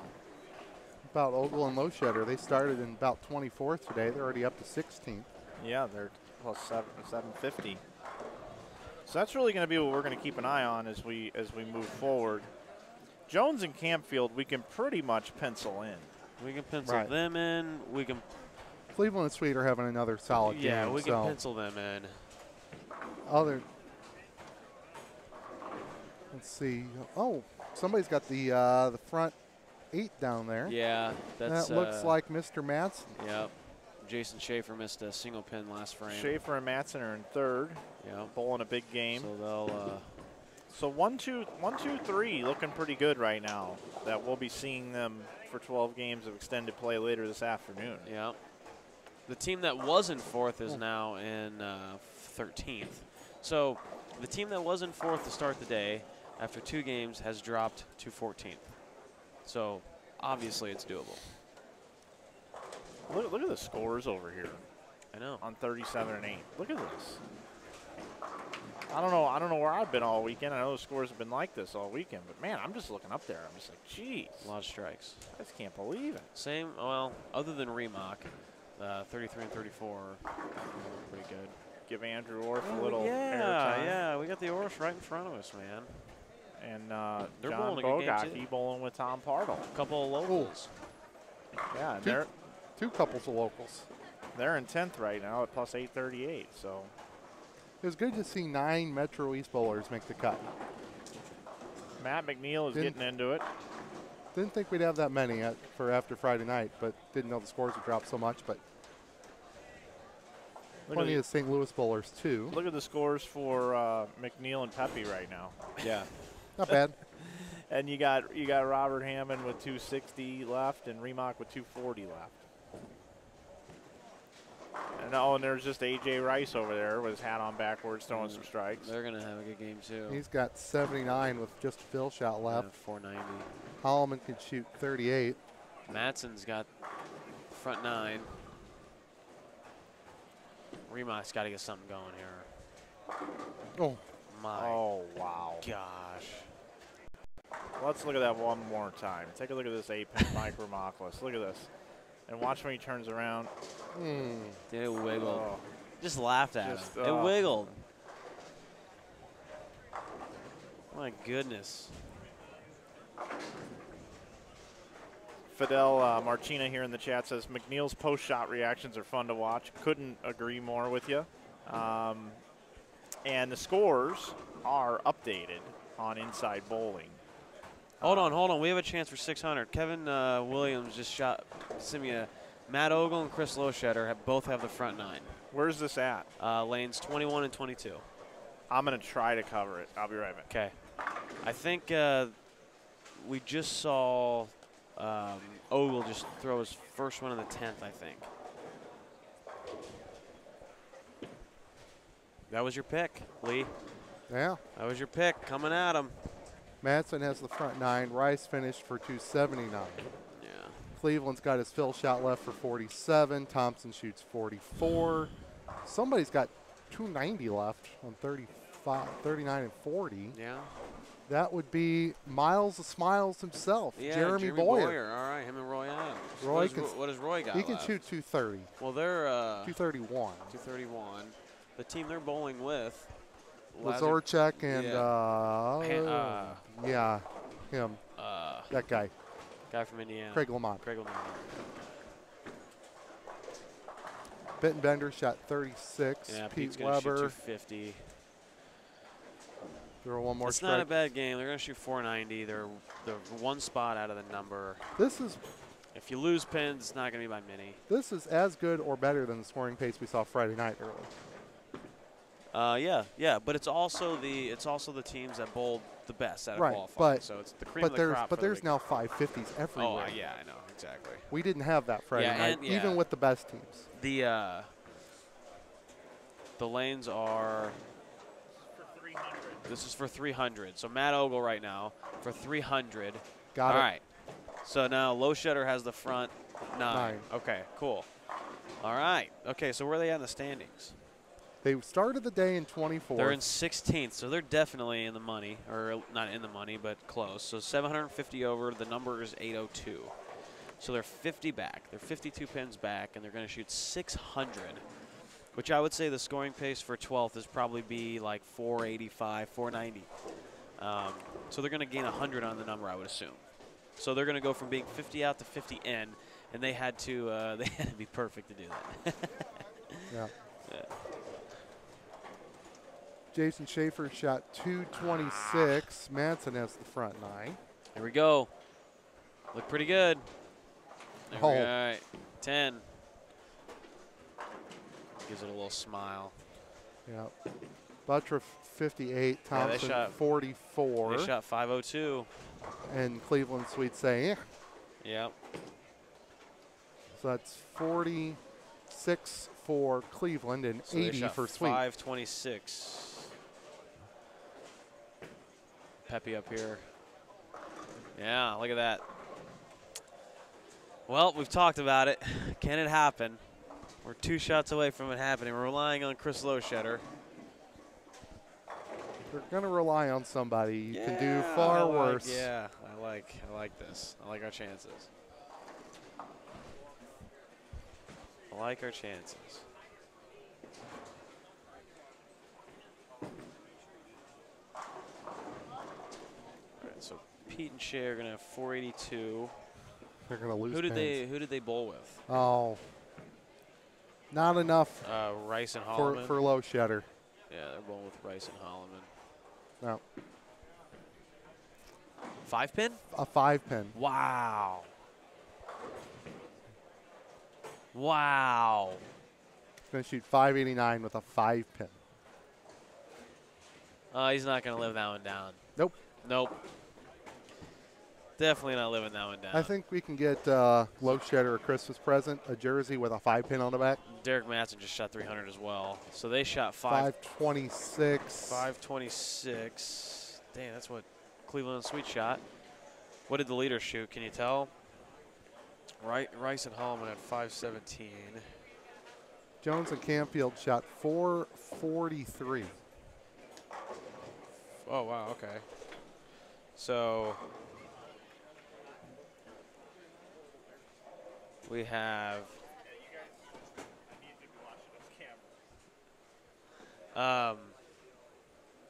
Orf and Orf finishing up right here. They're going to get to be like 460.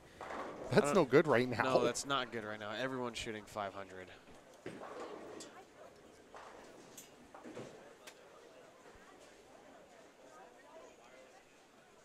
Looks like Jen Helverstay at 260. Nothing new there. Helverstay is going to shoot 190. Ugh. So they're going to get to like 460. McNeil and Pepe are going to shoot 5-0 probably. Looks like 463 for the Orfs, which is not great. I don't know what Gohagen and Horns had. Bogaki Pardal had 451. Oh. My man Chris Prather coming up to the booth. 483. 483, yeah. So that's like almost bad. that's almost That's par. So Hammond and Remocklis are going to shoot 434. Ugh. Whereas McNeil and Pepe shoot 524. Yeah. So they're going to shoot 589. No, he shot 524. Is that No, moving? Ogle and Loschetter. Sorry, Okay. I didn't. That's make a that lot. clear. Yeah. And they were in 16th, so they're going to go in. 2 games left. 2 games left. Did you guys call the 589? Did you see it up on the screen? I saw it. I was running scores when it actually happened, so I wasn't like, oh, it's a 5-pin.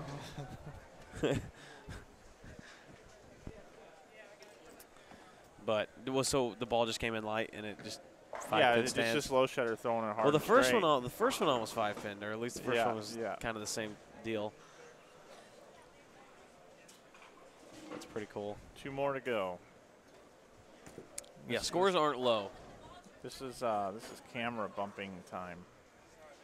Everybody's Well, you have people dropping 50-pound bags of bowling balls right next to us. They I just- mean, Yeah, but they did it all day yesterday and the day before, and it didn't happen. They just don't care. They don't care. They don't care about us. All right. Well, looks like first little bit of action we're gonna have might just be right. our right in front leaders of us. our leaders are on 37-8 now, yeah. Mike.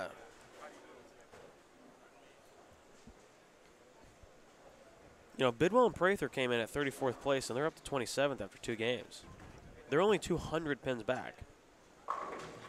So if they shot a 580 last game, then they could be like 130 back. There they are, matching outfits again today. Yeah. It was the tie-dye look yesterday. Ooh. I think he was excited about that. We are still waiting on players to move in. Jim Hagemeyer, can he get a camera in the bar? That makes me laugh.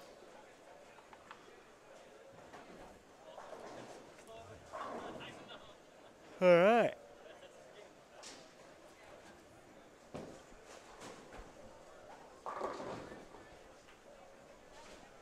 Hey, Devin, down in front. Yeah, no kidding. Well, Devin's got a great look at Chris Prather stoning a 9, but the camera didn't. Mike, you're on my court there. Well, we get to watch the leaders. We do. That's pretty cool. John, you missed the Mitch Beasley. He was in the booth earlier. Twice. Yeah. Johnson and Barta are making a run. They're up to 21st. What they qualify? 30th? Maybe a little higher than that, but not much. You got the sheet. Oh, I got the shit. 29th. That's a little higher than 30th. That's higher than 21st that they're in now. Jason Schaefer and Derek Matson. Derek just shot 300. Yes, he did. I've never seen these two guys bowl, Jones and Campfield. I had to go check them out this morning. They both have multiple titles in the Sunday Classic Series that Joe Labatt runs down in Heron. Really? And parts of southern Illinois around there. Yeah, look at that. A little fast for a 3-pin Yeah. for Jones. That's been a friendly pair. There'll be some high scores on it.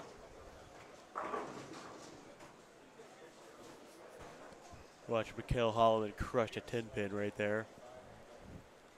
Yeah, hey, Tara, I agree with you. We've got mute buttons. It's early.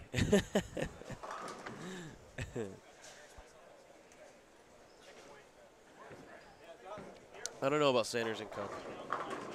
Oh. Couldn't see him. Got it to go. And a smile for Matson after tripping out the 7 of the 7-10. There's a Ryan Zager sighting. Yeah. Over on 36.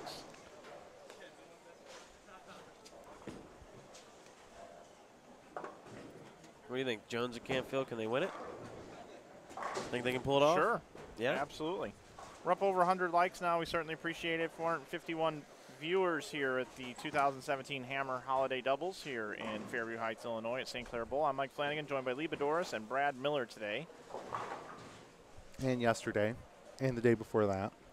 But not tomorrow. Game 4 of 5. We'll have one more for you. Then we will come back at just around noontime, I would guess, for your 12 games of round robin match play. It'll take about 6 hours. It's going to be cool. So it'll end around 6 o'clock tonight. It's going to be really cool. Hello, John McLaughlin. Irish Pogie. Doing well today. How are you, sir? And good morning to George M. from Tucson, Arizona. Derek Matson is wearing the Gary Helferstay logo. Yeah, cool. And to those that don't know, which I'm sure many people that are watching don't know, Gary Helferstay was an extremely good local bowler. Really good young talent. I grew up bowling with Gary Great guy too. Yeah, everybody loved Gary, and lost his life just about it's going on 2 years. 2 years yeah. now. I remember I was actually painting my garage in Utah. When you got the news? And I got 2 text messages, and then I immediately got a phone call. Jason Davis called me. And I almost fell off the ladder. Really? Total surprise. Yeah, I couldn't believe it. I couldn't either. So, you know, a lot of people are, you know, there's a Gary Helferstay scholarship fund in the St. Louis area. He was an awesome youth bowler, probably the most accomplished youth bowling career in all of St. in the history of St. Louis bowling. So really straight guy too. Like threw it hard. Yep. That's fine. That's fine. Well, open it. Tell us what you get. Matt Ogle shot 300. Yeah, he did, He he's opening a present here, but we got the camera moved around. He carried a 5-pin, He has unlike his a partner. Mr. Coffee. Nice. I need that. Will you go plug it in? Nice job, Matt Ogle, and see if maybe Low Shutter can carry a 5-pin with that Mr. Coffee. Yeah, I like the twirl. Hey, Low Shutter, nice 5-pin. I'm glad you guys got that on camera. Yeah. I'm happy about that. Yeah. Yeah. This cements my legacy right there. Well, we talked about earlier that you were throwing it so straight today. We were talking about earlier how you were throwing it so straight today, and your ball, instead of driving into the 8-pin, you're actually playing the pin action going straight. It's like deflecting into the 9. So that's why you left the 5-pin. It just you know. But hey, good run. Keep it going, guys. All right. So anyway, just to tie up this Gary Helferstay thing, Gary's dad is in the chat watching today, cheering on Jen, and just a great family, and we dearly miss Gary. And yep, if you see a GH symbol on shirts, there is exactly what it means. There is an upcoming tournament to raise money for that fund. Yeah. Oh, there is. It is on Martin Luther King Day weekend. Okay. At Concord Bowl, St. Louis, South County. I'm going to pull it up here because I said I was interested.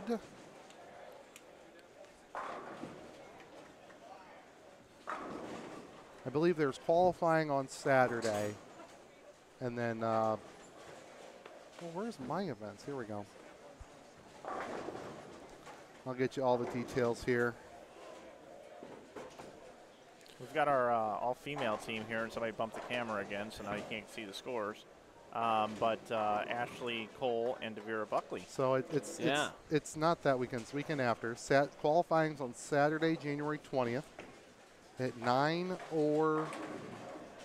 It's on Gary's birthday, by the way. Okay. January 20th. That's cool.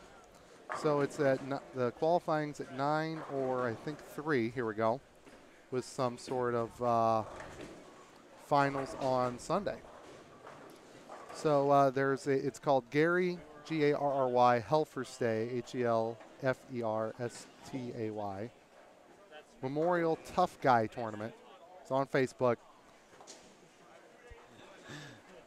and you'll find it.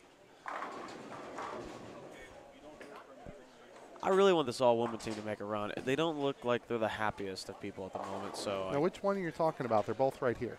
The Devira and Ashley. Okay. Because Liz and Adam are right next door. But they're up to 19th. I mean, you never know. You never know. It's not like everybody from 13th to 34th gets the same amount of money. The more you move up, yeah, I mean, definitely. If you move up from 30th to 18th, I mean, that's still a nice extra Christmas fund deposit. I stepped away, and I don't know if you guys talked about this or not, but just to button up this Gary Helferstay thing, the main part of the story that I believe we missed to convey to the viewers at home is Gary lost his life at a very early age. Yeah. He was 38 years old. Took everyone by surprise. Yeah, so that was the shocker there, and it's great to see Gary's dad in the chat. You know, Mr. Helferstay ran youth tournaments in town with Mr. Klein and Mr. Kuhn, I believe, as well. Yeah.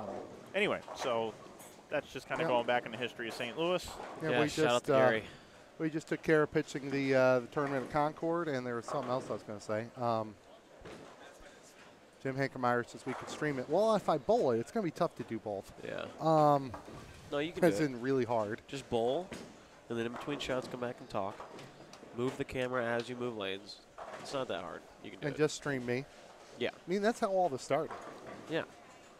And John Irish Pogie in the chat. He's a YouTube sensation. He's a YouTube pioneer. He started uploading all the old PBA telecasts amongst other telecasts, PWBA and other telecasts that he had on YouTube. I would say probably 7, 8, 9 years ago. Really? He was one of the originators of uploading bowling content, and he's in the chat today. So kind of a bowling celebrity in his own right. He helped pave the way for many of us to be able to keep watching bowling on YouTube. Yep. Which is pretty cool. Yep, that is cool. 2007, 10 years. Thank you. Oh. We'll bring in our split screen just because we got so much going on here. I know everybody wants to watch as much bowling as possible. We have the leaders on the right side of the screen. And the left side of the screen is the two teams that came in toward the bottom of the cashers. But we will have some Bessie sightings, Brad. Oh, yeah. Dan Farish has Bessie alive and well. Awesome. I don't know if you can hear me, but. So on the left side of the screen, you got Ashley Cole and Devere Buckley with Daniel Farish and his partner. I don't know. Who's his partner? On the sheet it says Preston, but my guess is Tyler Preston. That's his name. For the spare there.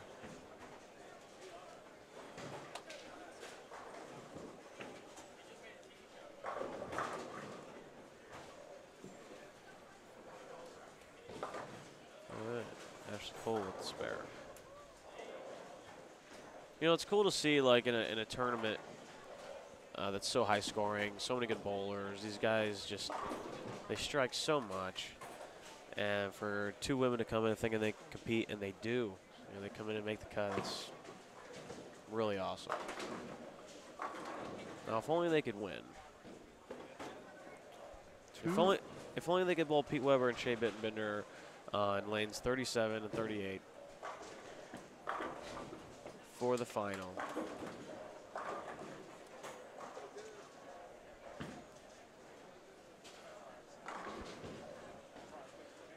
Daniel Farish is two-handing it. He is no longer throwing it normal. Can we open it here? Yeah, but we don't have the camera turned around anymore. Well, we can still describe it with words. Yeah. What did you get? Derek Madsen. Sure. Derek Madsen. Kim's going to get this on video, but Derek got a What did you get? Coffee mug. Nice. I need one of those.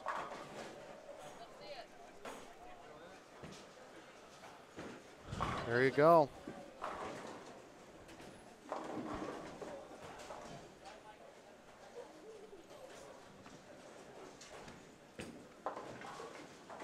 10 pin there.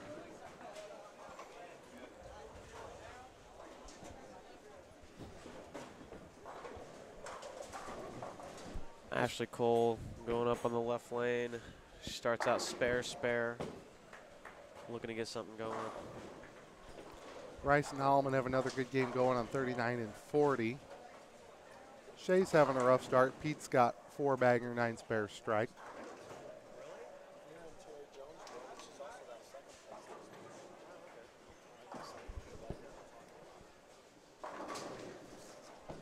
So I just got notified that Devere Buckley has won this tournament before. Yep. Yeah, I talked about that on the broadcast. Yep, shows how much I listen. She won with Terry Jones.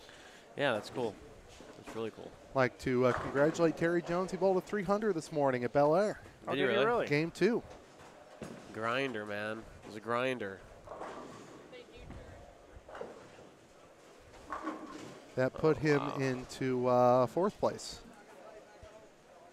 Smith and Zaga are off to a good start this game, except they're just, I think they're too far away to get there. Oh, wow. Almost with the spare of the 5-7.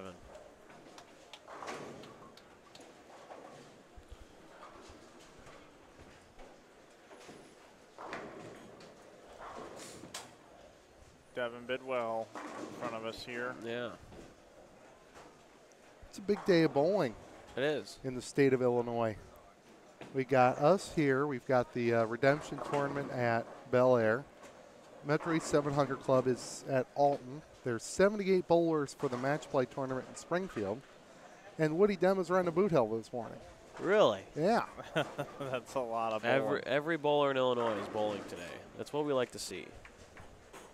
Boy, we've got a lot of cool stuff going on here. First of all, we've surpassed 500 viewers, concurrent viewers watching. Thank you, everyone, for tuning in and watching bowling today and spending a little bit of time with us. We really appreciate the time here. Very, very much so. The next thing that has been said in here in the chat, Don Erickson just sent a beautiful shout out to all of us that are on YouTube and provide bowling content. He says, in the presence of greatness, not many people have done more than you guys to preserve bowling for posterity. Both channels, Irish Pogie and Inside Bowling, are amazing. Thank you for all you folks do. Yeah, cool. Thank you very much, Don Erickson, for that. Mike, if you want to move us over to 35 and 6. I did not fly cloud Ryan Zagar. He's got the front 7. Yeah, that was for 7. His partner Riley Smith has 279. Devin Bidwell has 249. Chris Prather has 290. And the way that they're approaching the lanes right now is a little bit different than what we've been seeing, as they are going around the world here. Yep. With slow ball speed, and it's looking pretty good. Devin Bidwell's on a double. A little light there for 2-8. We got standings after 3. Coming this way. We do. Here we go. After 3 games, Jones and Canfield still lead at 11:08. Cleveland Sweet, 1,053. Schaefer and Madsen, 1,029. Rice and Howland, 1,015. McNeil and Pepe, 994. Bober and Blake, 950. Look at that. Orff, 945. Ogle and Lowshetter have moved from 24th to 8th in 3 games because 589 does that. Gohagen and Horns are in 9th. Cummings and Helfer stay in 10th. Bogacki and Partle are 11th at 921. The cut line at the moment, Buttriff and Thompson at 904. Weber and Bittenbender need to make up 21. Hammond and Romokulis need to make up 64. Lamont and Lazarchuk need to make up 90. So here's Zager. He's got the front 7. And Prather over on the right lane has spare 6-bagger. So give it the nice little twirl. So these guys are still in, unfortunately, 34th. But this is a big game here. Chicks dig the big wheel. They could easily move up 6 to 10 spots. Oh, yeah. This game. Yeah. Sanders and Cook are at 17th. Bolds and Brewer. They're only 107 back. I mean, it's not undoable. Flanagan and Taylor 19th. Johnson Barton 20th.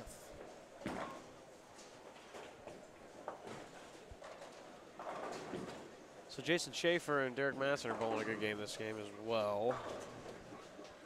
Looks like they caught some ground on the leaders last game. Looks like they caught 80. They were 160 back, so they're only 80 back. And they got a chance to gain 80 this game. So Derek Madsen and Jason Schaefer battling the lead. And the way oh, wow. Then Derek Madsen just goes up there and tickles the 7-pin. And with these guys right next to each other for for this entire block, I mean, they're in their own little world right now. These 4 to 6 teams. Oh, yeah. They don't care about the cut line because they're all in it. Yeah. By a lot. They're chasing for the lead, man. So their match play is essentially started. Yeah. Yep. Sorry. Sorry. I'm hurting. Murphy and Williams are in 26th. Are they? Yeah.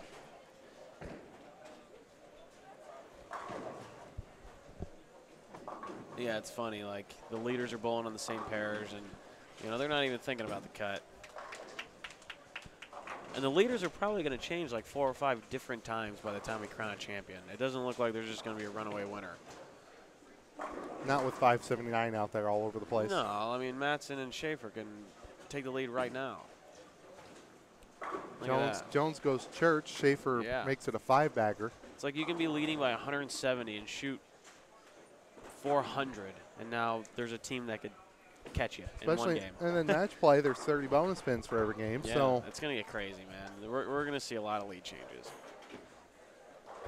not to say that Jones and, oh boy, another 7-10, this time for Prather. Not that, Jones and Canfield can't win. No, of course they can can. certainly win. Any team that can distance themselves from second.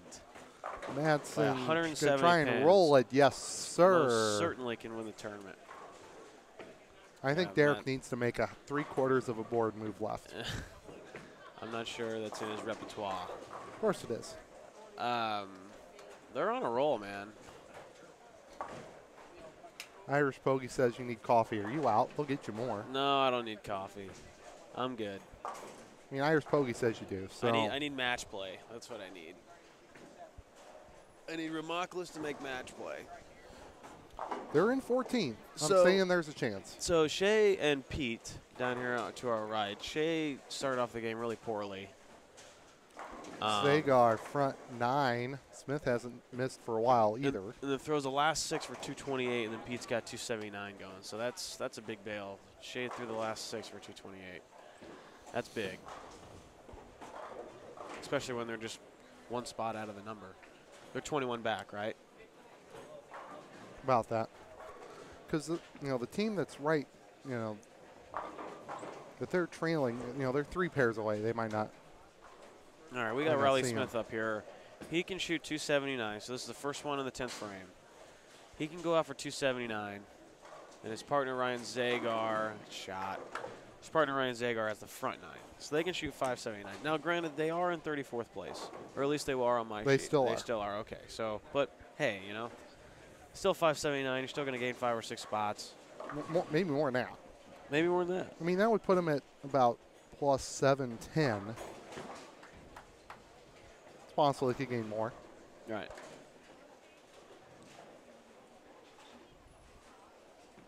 Still pretty cool. No, definitely. Still Christmas presents left. It's one of the highest games of the tournament. What is the highest game? Oh, 580, 589. 589. Yeah, that's with a nickel in the middle. That was our chance, man. That was our chance. I'm going to go out on a limb for you, Brad. What's that? We will have another chance. Really? I'm not going to say it's going to happen. After how many frames? After 3 frames? No. Well, yeah. Like at least 7. Okay. Somebody before we're done today will have the front 14. Both? Okay. I can get behind that. That's probably going to happen. Especially when we get down to the top 12. It's going to be a lot quicker pace. It's going to be the who-who of teams bowling. Look at that. They don't look like they're in last. No, man, they're motivated. That's good. Never give up. Are you saying that because Zagar's got a motive shirt on? He's really motivated.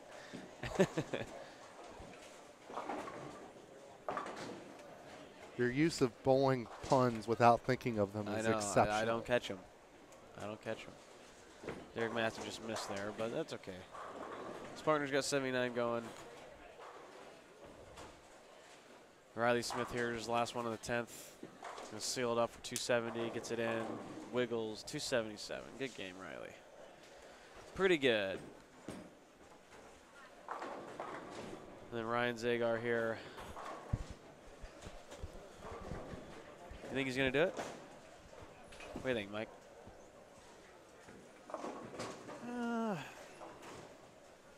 What's the prediction? What's this one going to be? High flush, light, mixer?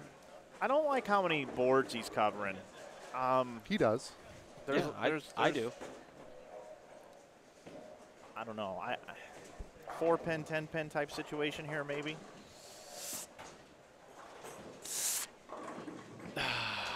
Oh, the cloud got him. Mike's lack of confidence. Man, just a Debbie Downer today, man. I don't like him covering that many boards. Everyone has a front something. Mike's, I don't know, man.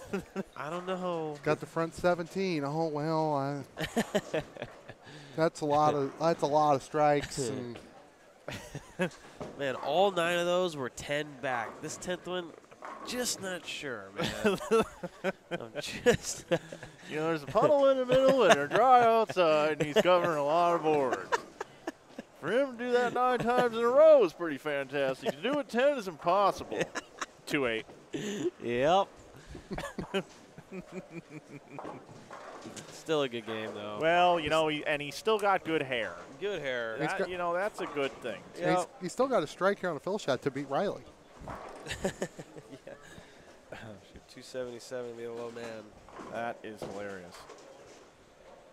The 33 and 34 pair, Ashley and Navarra, they're behind a few frames.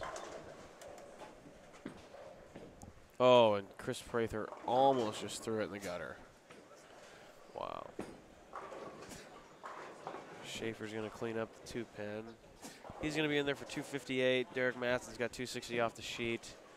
It looks like they're going to take the lead. So the leaders are going to shoot 400 more than likely. They're going to shoot 120, so they're going to gain 120. So yeah, they should be taking the lead.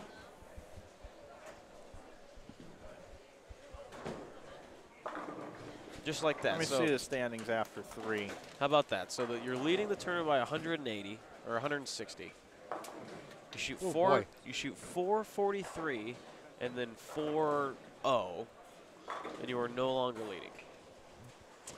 Shake that off. So really, what we need to keep an eye on is what Weber and Bittenbender's doing. Well, Ramoclis and Hammond. 486 for Pete and Shea. Remock and Hammond. It looks like Hammond shot 267. Remock can shoot 230. Matt McNeil has the front 9, and partner Anthony Pepe shoots 230. So McNeil and Pepe are going to be in the 5 teens to 530. Hammond and Remock can strike out for 5-0, 5-teen. We got some good scores to the pair to the right of that. That's the Bogacki and Partle with the Orfs. It looks like the Orfs are probably going to shoot like 440. And then Bogacki and Partle are going to shoot 520. Maybe a little more than that. So Bogacki, Partle, where are they? Because they're going to shoot like 530. They're in 11th. They're in 11th. Yeah, that's good, big. Good time for 530. Yeah, no kidding. Butcherf and Thompson, I can't see. I just got a text from a friend of mine, Nick Andrews. Said, you guys got 500 people watching your broadcast today. That's pretty good. Yeah, thank you for tuning in. Impressive. It's a nice, enjoyable Sunday. Sundays are for bowling. That's what the commercials taught us. I mean, yeah, there's that one thing called like the NFL, and you know, who cares? I will say though that another reason why our viewership has been going up is not only because I'm broadcasting. Well, you know, it's my voice. That's debatable. But we can argue that. But people are subscribing to the channel and they get notifications when we're live. Yeah. Yep. Which is a great opportunity. I'm sure not all 532 watching right now are subscribed. And I bet all 532 also don't have the YouTube app on their phone. Probably you should not. get the YouTube app on your phone. It's an awesome app. You can follow the people you want, and you should get notified when they come out with a video. Yes. And you don't have to watch it immediately. You can watch it later on tonight before bed. It just notifies you. So if you wouldn't mind, give us a subscribe. We certainly would appreciate that. We're trying to get to 10,000 subscribers. We've been growing all weekend, and we are currently at 9,127 subscribers on our channel.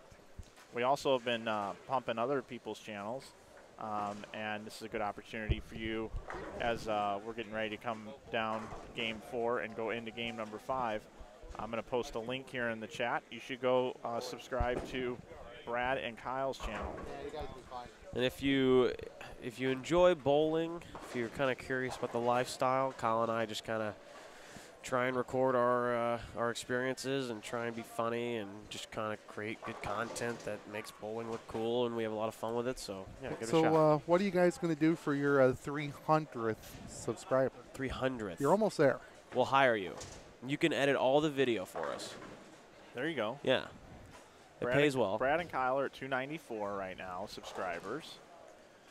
Channel's been out for a couple months. Yeah. It's kind of hard to get it going though, because you got to get your content. You got to get enough content. You got to know how to edit the video. You got to know how to do Photoshop. You got to know all these things that maybe Kyle and I didn't necessarily know how to do very well at the beginning, but we're learning. We're really enjoying the process and proud of the content that we're putting out. So. All right, so it looks like Game 4 is done for the most part. Most people are moving on. The leaders are moving away from us. Kim has moved towards us. But if it's a big enough jump, if they go to Game 5 at a big enough jump, we'll get some guys that should be close to the number. So this might work out perfect. Hopefully they jump like 10 pairs. Thanks to the new subscribers that are just subscribed to our YouTube channel. Much appreciated. Yeah. What's Mike going to do for his 10,000th subscriber? That's really the question. I thought it was the dance-off with Zeke Bate. I mean, that's a milestone, man. It is, 10,000. Yeah, that's big. We want to get to 100,000. That means 100,000. 100,000 subscribers following whatever the heck you do. Brad and Kyle up to 296. That's Brad and pretty Kyle's cool. channel are only 4 subs away. From 300. From 300, which is an iconic number. It is. It in the game of bowling. I just want to appreciate everyone that's taking the time to go to the channel. It's been a lot of fun. Hopefully you'll enjoy it. All right, so we know we're going to be close to Kyle Williams, Casey Murphy. They're currently in 26th, probably a little bit too far to get to the here's trouble. Prestigious. Well, we're going to get to watch Low Shutter and Ogle. Nice. Ashley Cole here up in the 10th frame. Yeah, good shot. Yeah, that's frustrating. It's not hard to do that. It's not hard to leave a 10 pin, and it can cost you so many pins.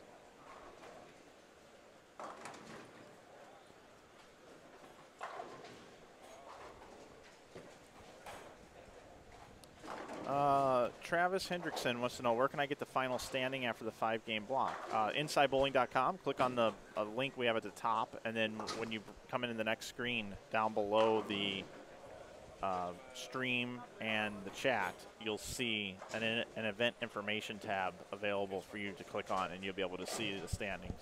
Was that actually you? Yeah. You really did that? Yeah, it took 3 4 right? Yeah, George, Brad and Kyle at 298 subs. 298. 2 away. Inside Bowling keeps climbing. We're at 91.34. Thank you, everybody, for these subs. And I'm sorry that we keep wanting to do that, but that's the one thing we get out of this is, you know, the ads and stuff add up. Yeah, pun intended. for sure. But like we even had to buy like a new soundboard, and I know our volume is a little soft, but we developed a really bad hum, and I'd rather it be soft with no hum that then when I archive it later, I can up the decibels by like 10 decibels, and then it'll come through just fine. Yeah, so for sure. If you have headphones, you put headphones in, you can hear us loud and clear. Brad and Kyle work together. Why did I bowl together? Well, we do. We bowl together all the time, actually. Majority of the bowling tournaments I bowl, I generally bowl with Kyle. But this one in particular, I've been bowling it probably before Kyle started bowling it. In his first year, he bowled with Tim Barrett. Tim Barrett usually bowls with Shay in doubles events, but Shay bowls with Pete. It's kind of the one doubles tournament they bowl together every year, and so Tim and Kyle bowl, and I usually bowl with John Brocklin. John and I love bowling this event together. We just decided not to do it this year. So John's been kind of my guy for this tournament. We have a lot of fun. We necessarily haven't bowled very good in it, but yeah. Brad and Kyle are now up to 305. 305 subs. Yeah. I'm going to invoice Sherman Cool. for that. Not you, Brad, just Sherman. I'm going to invoice him. That's awesome. That's awesome. And we tried doing these vlogs. The first couple videos we ever put together, the reason we ever started a YouTube channel in general was to vlog. We just wanted to, like, you know, we were using our phones to begin with and not even turning it sideways. So there's, like, black, you know, lines on the side of the screen. It doesn't fit very well. And we didn't know what we were doing. We just wanted to capture video. And then we started to learn how to edit. And then we've put together a couple cool videos that we think were all right. And then coming up, we posted like a little trailer of the footage we got coming up. We got to sit down with some of the PBA players at the World Series this year, and we just talked to them. And we just asked them about their life and stuff. And so that was a really cool experience. And we're almost done editing all that footage, and we'll start releasing that video footage here soon. So we have no idea what we're going to do in the future. We're just going to try and just be us, and I don't know, maybe one day someone will watch our videos and want to become a bowler. That's ultimately the goal. So anyway, thank you for subscribing. So this is it. Last game of the Casters round. And Loesch is still playing straight. Look at that. Let's get it over here. Okay, So well, we have Mike's prediction early this morning. We have Griffin and Rosenberg, and it doesn't look like they have lived up to your expectations, Michael. I know it. That's okay, though. That's okay. We have Matt Ogle and Chris Loeschetter. Yep. They're crossing with John Flanagan and Andy Mank, and I gave. You said they went to 8th, right? They're in 8th. Yep. I gave my friend here, Andy Mank, too much credit earlier. Why? He posted in the chat that he took the 349 off the rack, and I figured that wasn't actually him, but it was, and he did. How's that possible? Stuck in his hand, he got the 3-9 out. 9 came out of the back, knocked only the 4. And So it cost him 500. He took the 3-9 out of the rack? And a 4. So he went high? Well, he missed the head pin right. He missed the head pin right, took just the 3-9. Yeah. And the 9 came out of the back and got the 4. Really? That's possible. Apparently. Wow. I mean, 900 is possible. He did that too. I mean, he's probably the only person in the history of the world to shoot a 900 series and to knock the 349 only out of the rack. He's just an amazing dude. All right, so who's the team bowling with Ogle and Chris? That's the ones we just talked about. Okay. Flanagan and Mank are in 25th after that 3 count.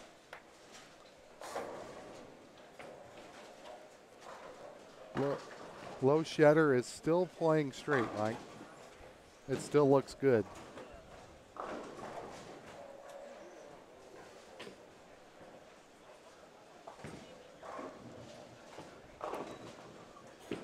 Don Griffin on the right side of your screen. Oh. Not bad, not bad. I mean, if they had a big game last game, they go off the page. I mean, I suppose. Off the page sounds pretty good. Off the page.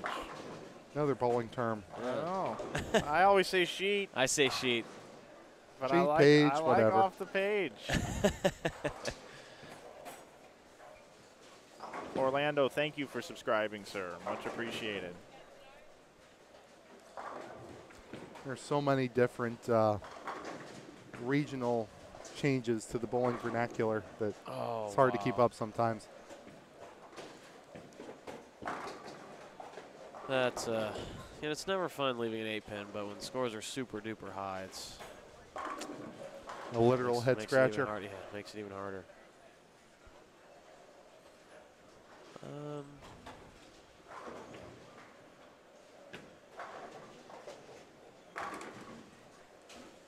Let's see these scores.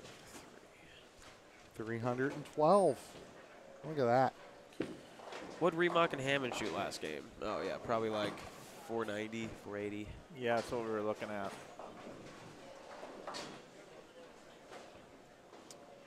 I'm really looking forward. I really hope the Orphs make it. That would be really cool. Making the top 12 at Holiday Doubles. Yep. First time bowling together. Yep. Me as well.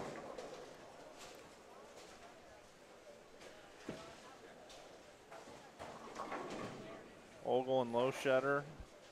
These guys are just, they came in with a plan today and have executed that plan to the fullest potential. That's the Central Region guys, man. That Central Region's tough. That Ohio, Indianapolis, Detroit. Yeah, there's some good bowlers in that area.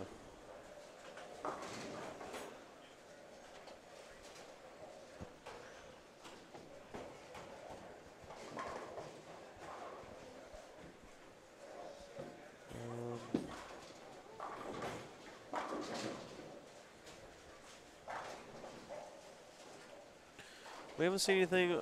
Hester and Flora, they're bowling with Sanders and Cook. It doesn't look like. I mean, they realistically have a chance. They're 100 back with 2 to go. I don't know what they bowled last game. But that was your guarantee, Mike. Sanders and Cook. It was my guarantee. It was. That was my guaranteed team to make it in. Yep. That's a solid choice, though. There aren't many people bowling better than Matt Sanders right now. Kenny Seymour, I'm not sure how Pete's bowling this game. We can't see. Kenny, wish you were here, buddy. Yeah.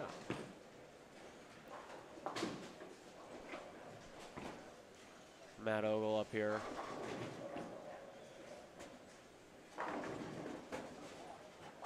Wow. I don't know what they bowled last game, but they were in 8th place going into last game. And, I mean, if you're in 8th place and you shoot 4-0, you're probably not going to be in the cut anymore. So anything is possible. See if we can get some standings out here pretty soon. Yeah, we should have them very, very quickly. And then the standings will fly out later today when we only have 12. Oh, it's going to be awesome. Larry Hargrove's here running the scores, so be a few minutes, but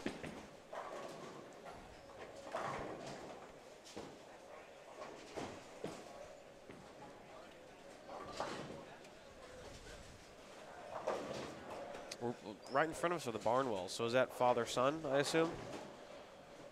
I believe so. That's cool.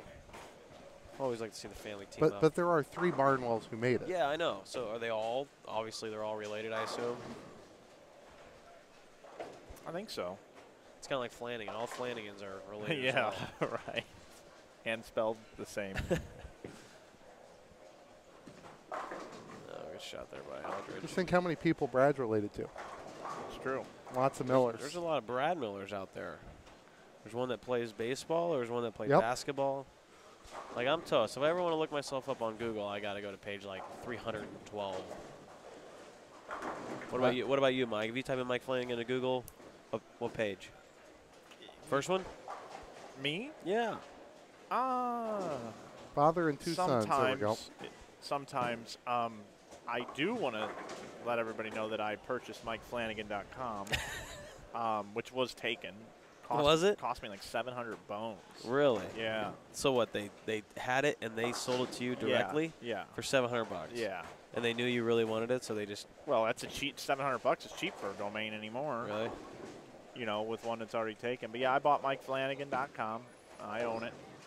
And I hope one day when I'm this huge celebrity, be great. that I own my own site. And I'll be like, that's the smartest thing I ever did. You'll own your own yacht, and you can be like, Brad, come hang out with me for a week on a yacht. Yeah, we're going to post all our photos on MikeFlanagan.com. We're going to pop champagne. We live in the dream. A lot of people don't know this as well, but if you go to OutsideBowling.com, I own that website as well. No way. Yes. Yeah. He's owned OutsideBowling.com for years. Yeah, go to everybody type it in OutsideBowling.com. Oh, wait a minute. Site can't be reached. It's not forwarding anymore, I guess. That's a Brian Burkhart thing. I got to talk to him about it. Anyway, we own OutsideBowling.com, and it points to InsideBowling.com, but he's done some web server update stuff. I haven't checked it in a while. So how long did you... I'll put my foot in my mouth on that one. How long before How long did you have inside bowling before you thought to purchase outside bowling? Was it immediately like I'm going to start inside bowling and then purchase outside bowling? No, we or did it take a while? we were in a chat one day, and I think somebody was just kind of being mean to our product, and somebody said, you guys should rename yourselves outsidebowling.com, and I immediately went and bought the domain. It just sounded good. Like Well, maybe one day that'll actually happen. Oh, another 7-10. Wow.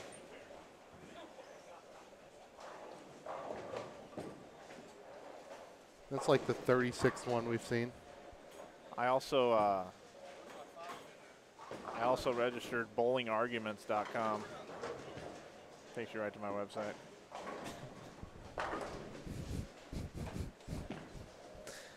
Why? I think there's a group of people on Facebook that are known as the Bowling Arguments, and it's a weird group. Yeah. I'll just leave it at that. All right. And I was just like, you know what?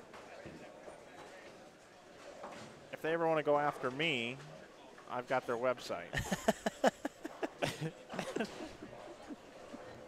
Covering your bases. Yeah. See, I'm not prepared like that. If anyone ever wanted to go after me, they can do whatever they want. Like, I'm defenseless. Like, yeah, you're probably right. Yeah, Fidel here in the chat makes a good observation. How can Loschetter throw it that straight this late in the day? Well, it is only game 5, but I get what you're saying. It's a high volume house pattern, but so good that it has to be harder than what it looks like, and it is hard trying to fit it in there. Yeah, it's not. It's easy to shoot 2-0. That's for sure. No one does it. I can't say no one. They do it. So the entire first page of Google for my name is You? theory about me. Nice. Although it does say I can see my salary on Zoom info. Yeah, definitely not me. Good. I don't think so. All right, after 4 games, we do have a standings update. Schaefer and Matson lead at 1140. Just 6 pins behind is Jones and Campfield. 24 pins behind Jones and Campfield at 1110 is McNeil and Pepe. Rice and Holloman are 4th at 1087. At 1082 and 5th is Cleveland and Sweet. In 6th is Bogaki and Partle at 1058. At 1055, you've got Ogle and Loschetter. They're in 7th. In 8th, Bober and Blake at 1013. They're in 8th. 9th is Buttriff and Thompson at 999, tied with Orff and Orff. Oh, come on. So they're 9th and 10th. Gohagen and Horns, 991, sit 11th. And 12th is Cummings and Helferstay at 973. Weber and Bittenbender are only 4 pins behind. And then it drops. It drops 52 pins to Hammond and Ramoklis. So, what I need to do... I figure I'll go roam. You're going to do that? Yep. You want to get a headset in here? And a standing sheet from them, and I'll be all rearing to go. That would be great, Lee. That would be great. And here's your mic. Turn you down. Lee's going to go out and roam and get all that taken care of for us. Can we get one more of these for Lee? Thank you. So who do we think is going to get in? Do we have any predictions on who's bumping out and who's getting in?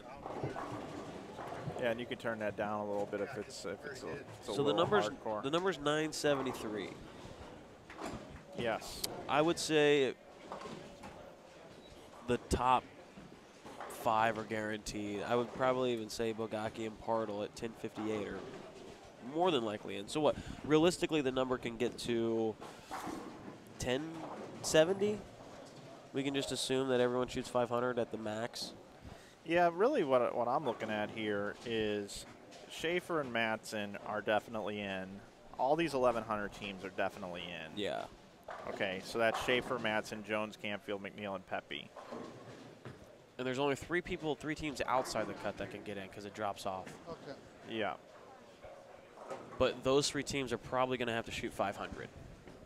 So, Lee, the first team we want to know about is the team on the outside looking in, which is Weber and Bittenbender. And then we also want to know Cummings and Helferstay.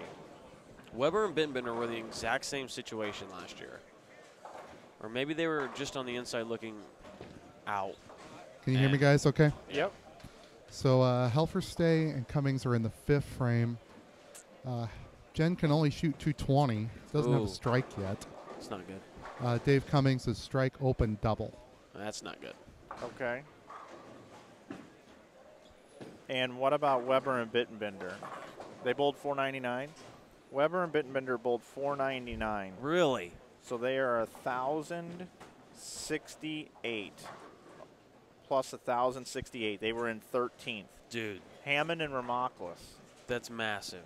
If we can get a Hammond and Ramoklis score, that would be great.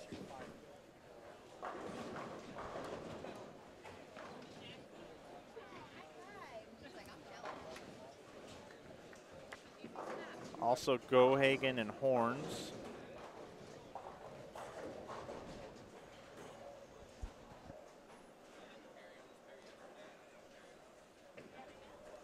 Right now, So Robert and Mike are in the 7th frame.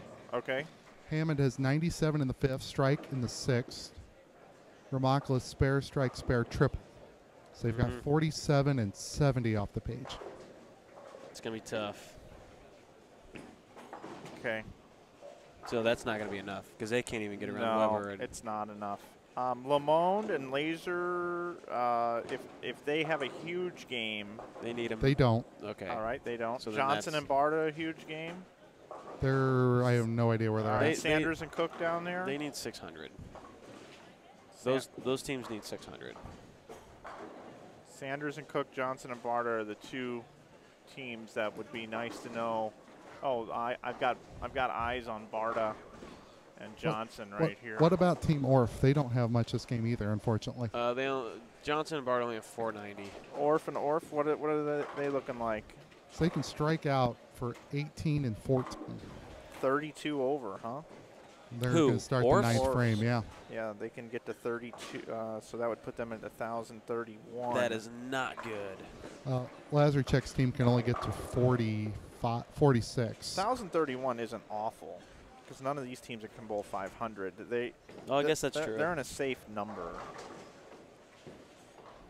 Bogacki and Partle are having a nice game. John can strike out for 57. Tom can strike out for 290. Okay. All right, so they're good. Sweet and Cleveland doing okay. Yeah, they're good. They're doing fine. Rice and Holloman are doing fine. Ogle and Loschetter are. That's who we've been watching right here. They're doing okay. So our They're going to shoot probably 440 or 450, so that's good. Bober and Blake. yeah, Rice and Holloman shot 517. Nice. Barta and Johnson can only go 80 over, which will not be enough. What about Gohagen and Horns? Or are they down here? Are they down on this end?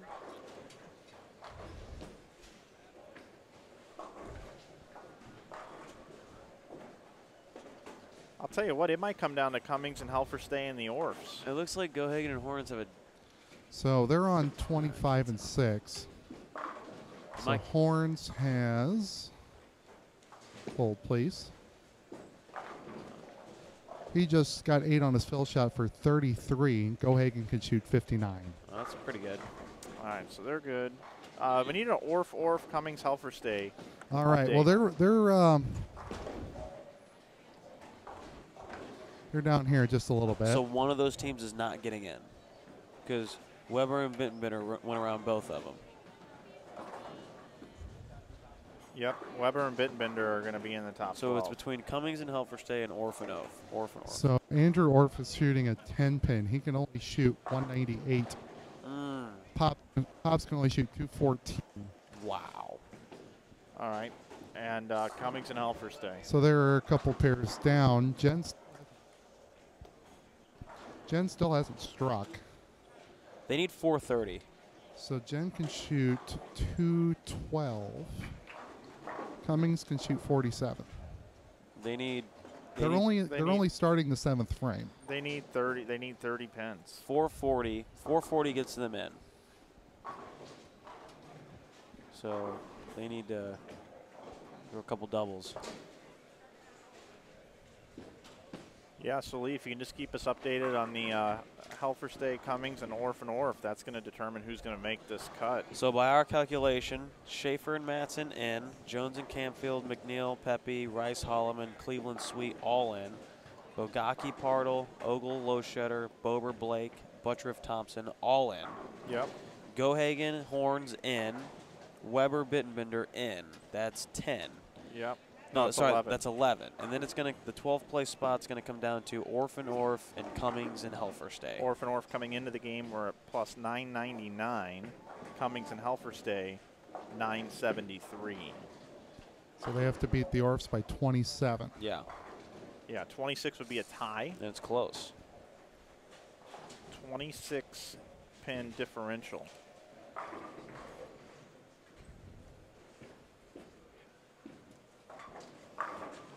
Good shot there by Ogle. Sanders and Cook would have needed basically 600. Oh, Dave Cummings almost went pocket 8-10. He got the 10 out late. Wow. That would have been. That would have been brutal. That was on Yeah. a strike, too.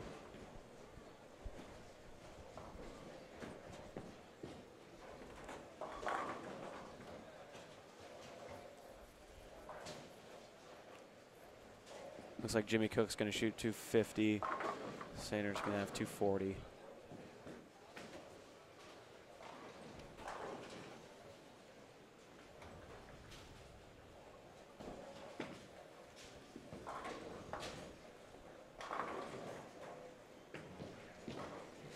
The younger Orf just doubled in the 10th. That was a big double right there. On a spare, so he can shoot 198. Okay. And Pops can still shoot 214. That's correct. So they can go out for 412. This is going to be, I think this is So- Big 10th frame for Pops. So Helferstay can go off for 12 and 27. 12 and 27. So they get 12 to and 41. So 39. 39. So that means the Orfs hold their own destiny. Wait. 27, 12 and 41. Do we have No. a final score for Andrew? Helferstay and Cummings. He's not done yet. Every pin counts here. Yeah. And it's way down at the other end of the building. Yeah. No kidding. So we cannot cover it. Now, the mic almost gets there, but the camera won't. Okay. You can put Andrew Punch, so you can give him 198. Okay. You can give Cleveland and Sweet 450. 198 for Andrew. Yep. Buttriff and Thompson 397. Ooh. 397. Hold on. 397, is that a final score? Yes. Yeah. That's out. Well, hold on. It's not out. 996 for Thompson and Buttriff is their final score.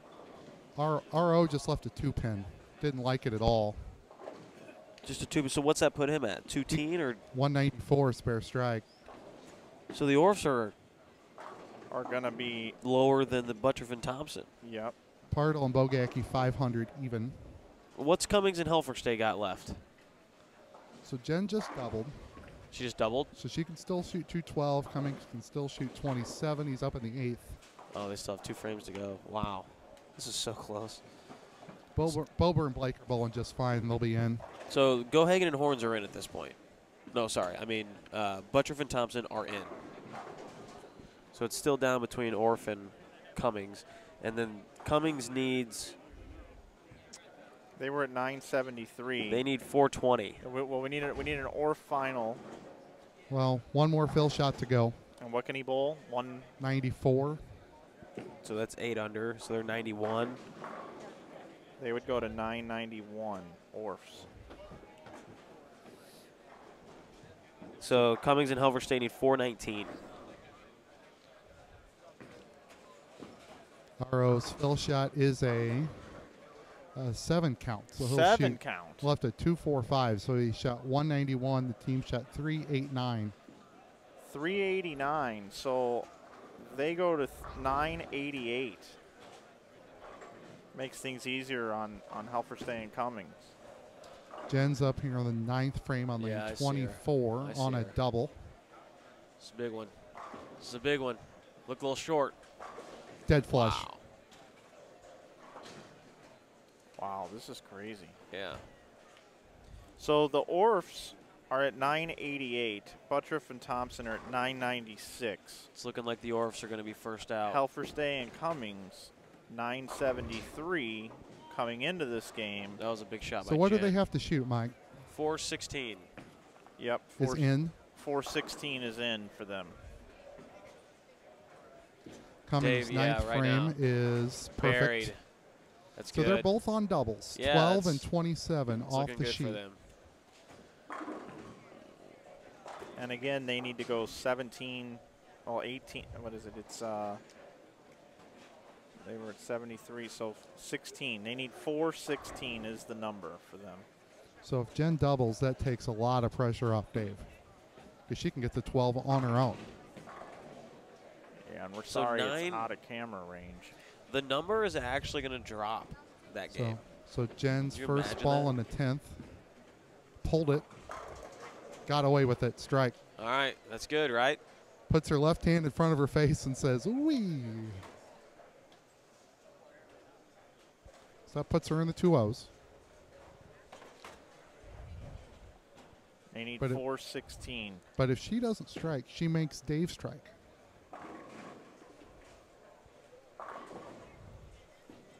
And if she gets poor count, that makes Dave get strike better count. This She's- is, this dude, is the she's only been- camera I have on it right here. She's been so good. Shot of the match right here. Gotta have this one. Makes it a lot easier. Through the face, Didn't big look 4. good, yeah.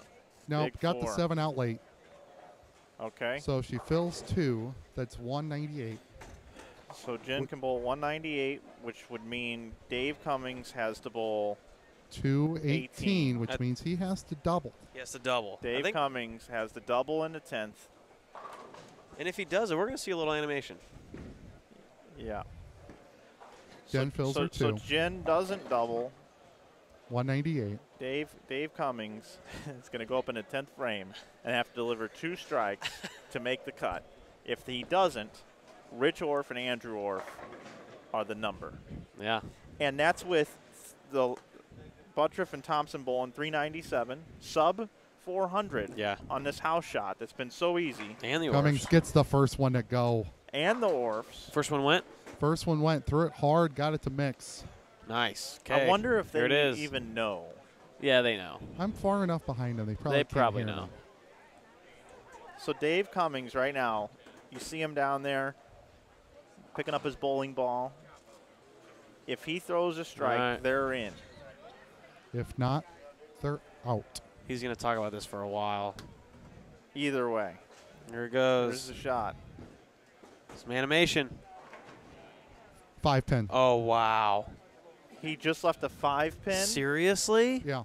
Threw it hard, didn't catch it, missed in, crossed He- about 13 instead He even of gave 10. it the fist pump. So he's gonna bowl So the Orfs are in. 216. 216. 216. And she shot what? 198. So they're out by a pin. two pins, right? 2 pins. You want me to go talk to RO here? No, they'll be out by a pin. 'Cause Yeah. 217 would Yeah. have tied. Yeah. No, that 198. I'm here with Rich Orff. Why you putting your shoes off? Well, Bubba's upset. He thought I needed a double in a 10th, and that pair was so over-under. Well, you want me to give you some good news? Well, you'd really make Bubba happy. Well, you want to bring him over here? Hey, Andrew. Lee wants to talk to you.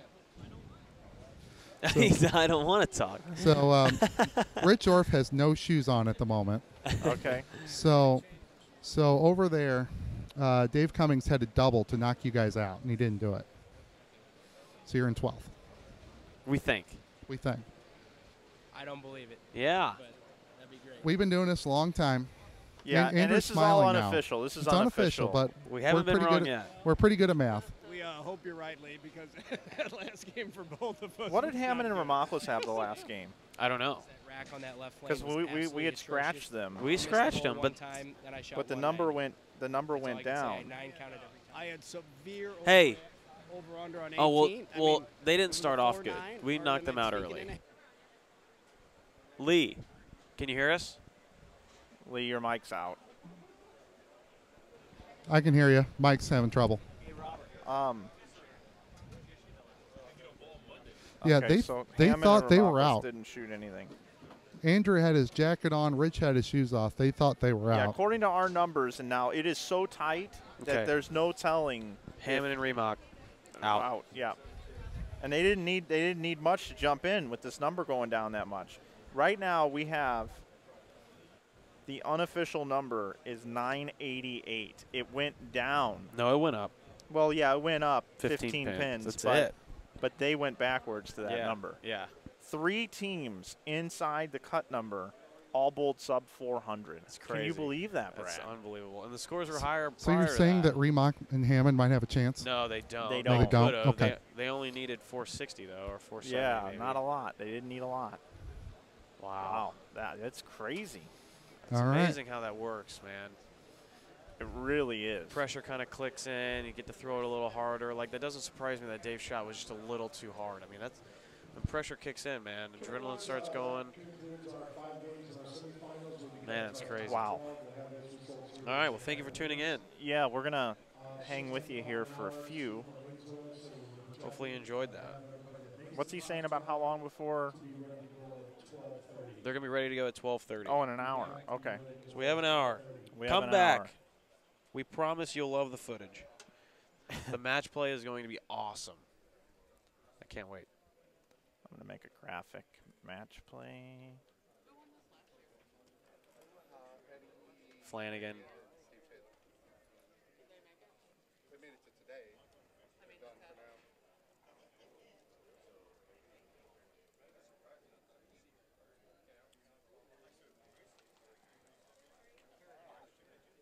That, Brad, I oh my. That was cool. That was more like a radio broadcast because we didn't have coverage. That's all right. Do what we can. Wow.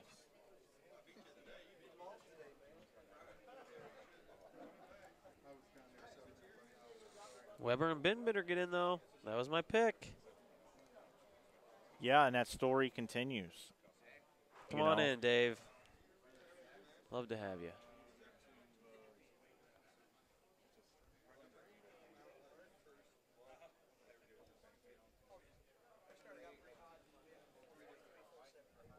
Wow.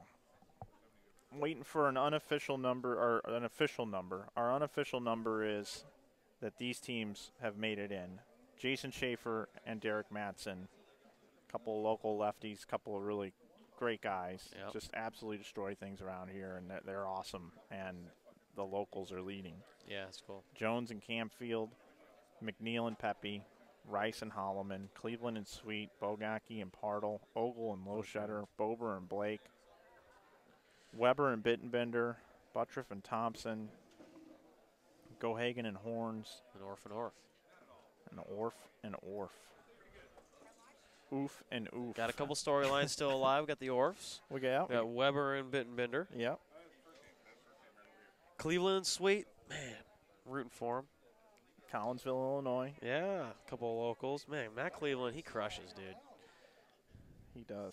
He does. How about Bogacki and Partle? I know. I mean, Couple Partle locals there, took a too. long hiatus. It's going to be hard, man. The top 4 teams are all lefties.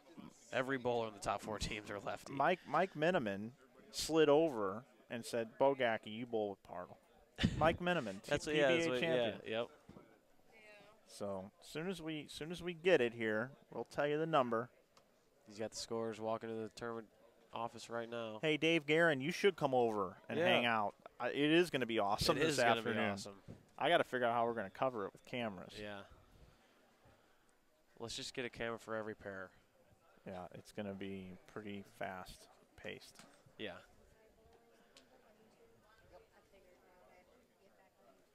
So let's see. They should have a number. I think they're probably in there double checking all the numbers. Yeah. It's so close. Yeah, probably. I mean, it is. Just like last night, man. The number last night was going to be between 480 and 490, and there were about 7 people between 480 It and is so 490. close.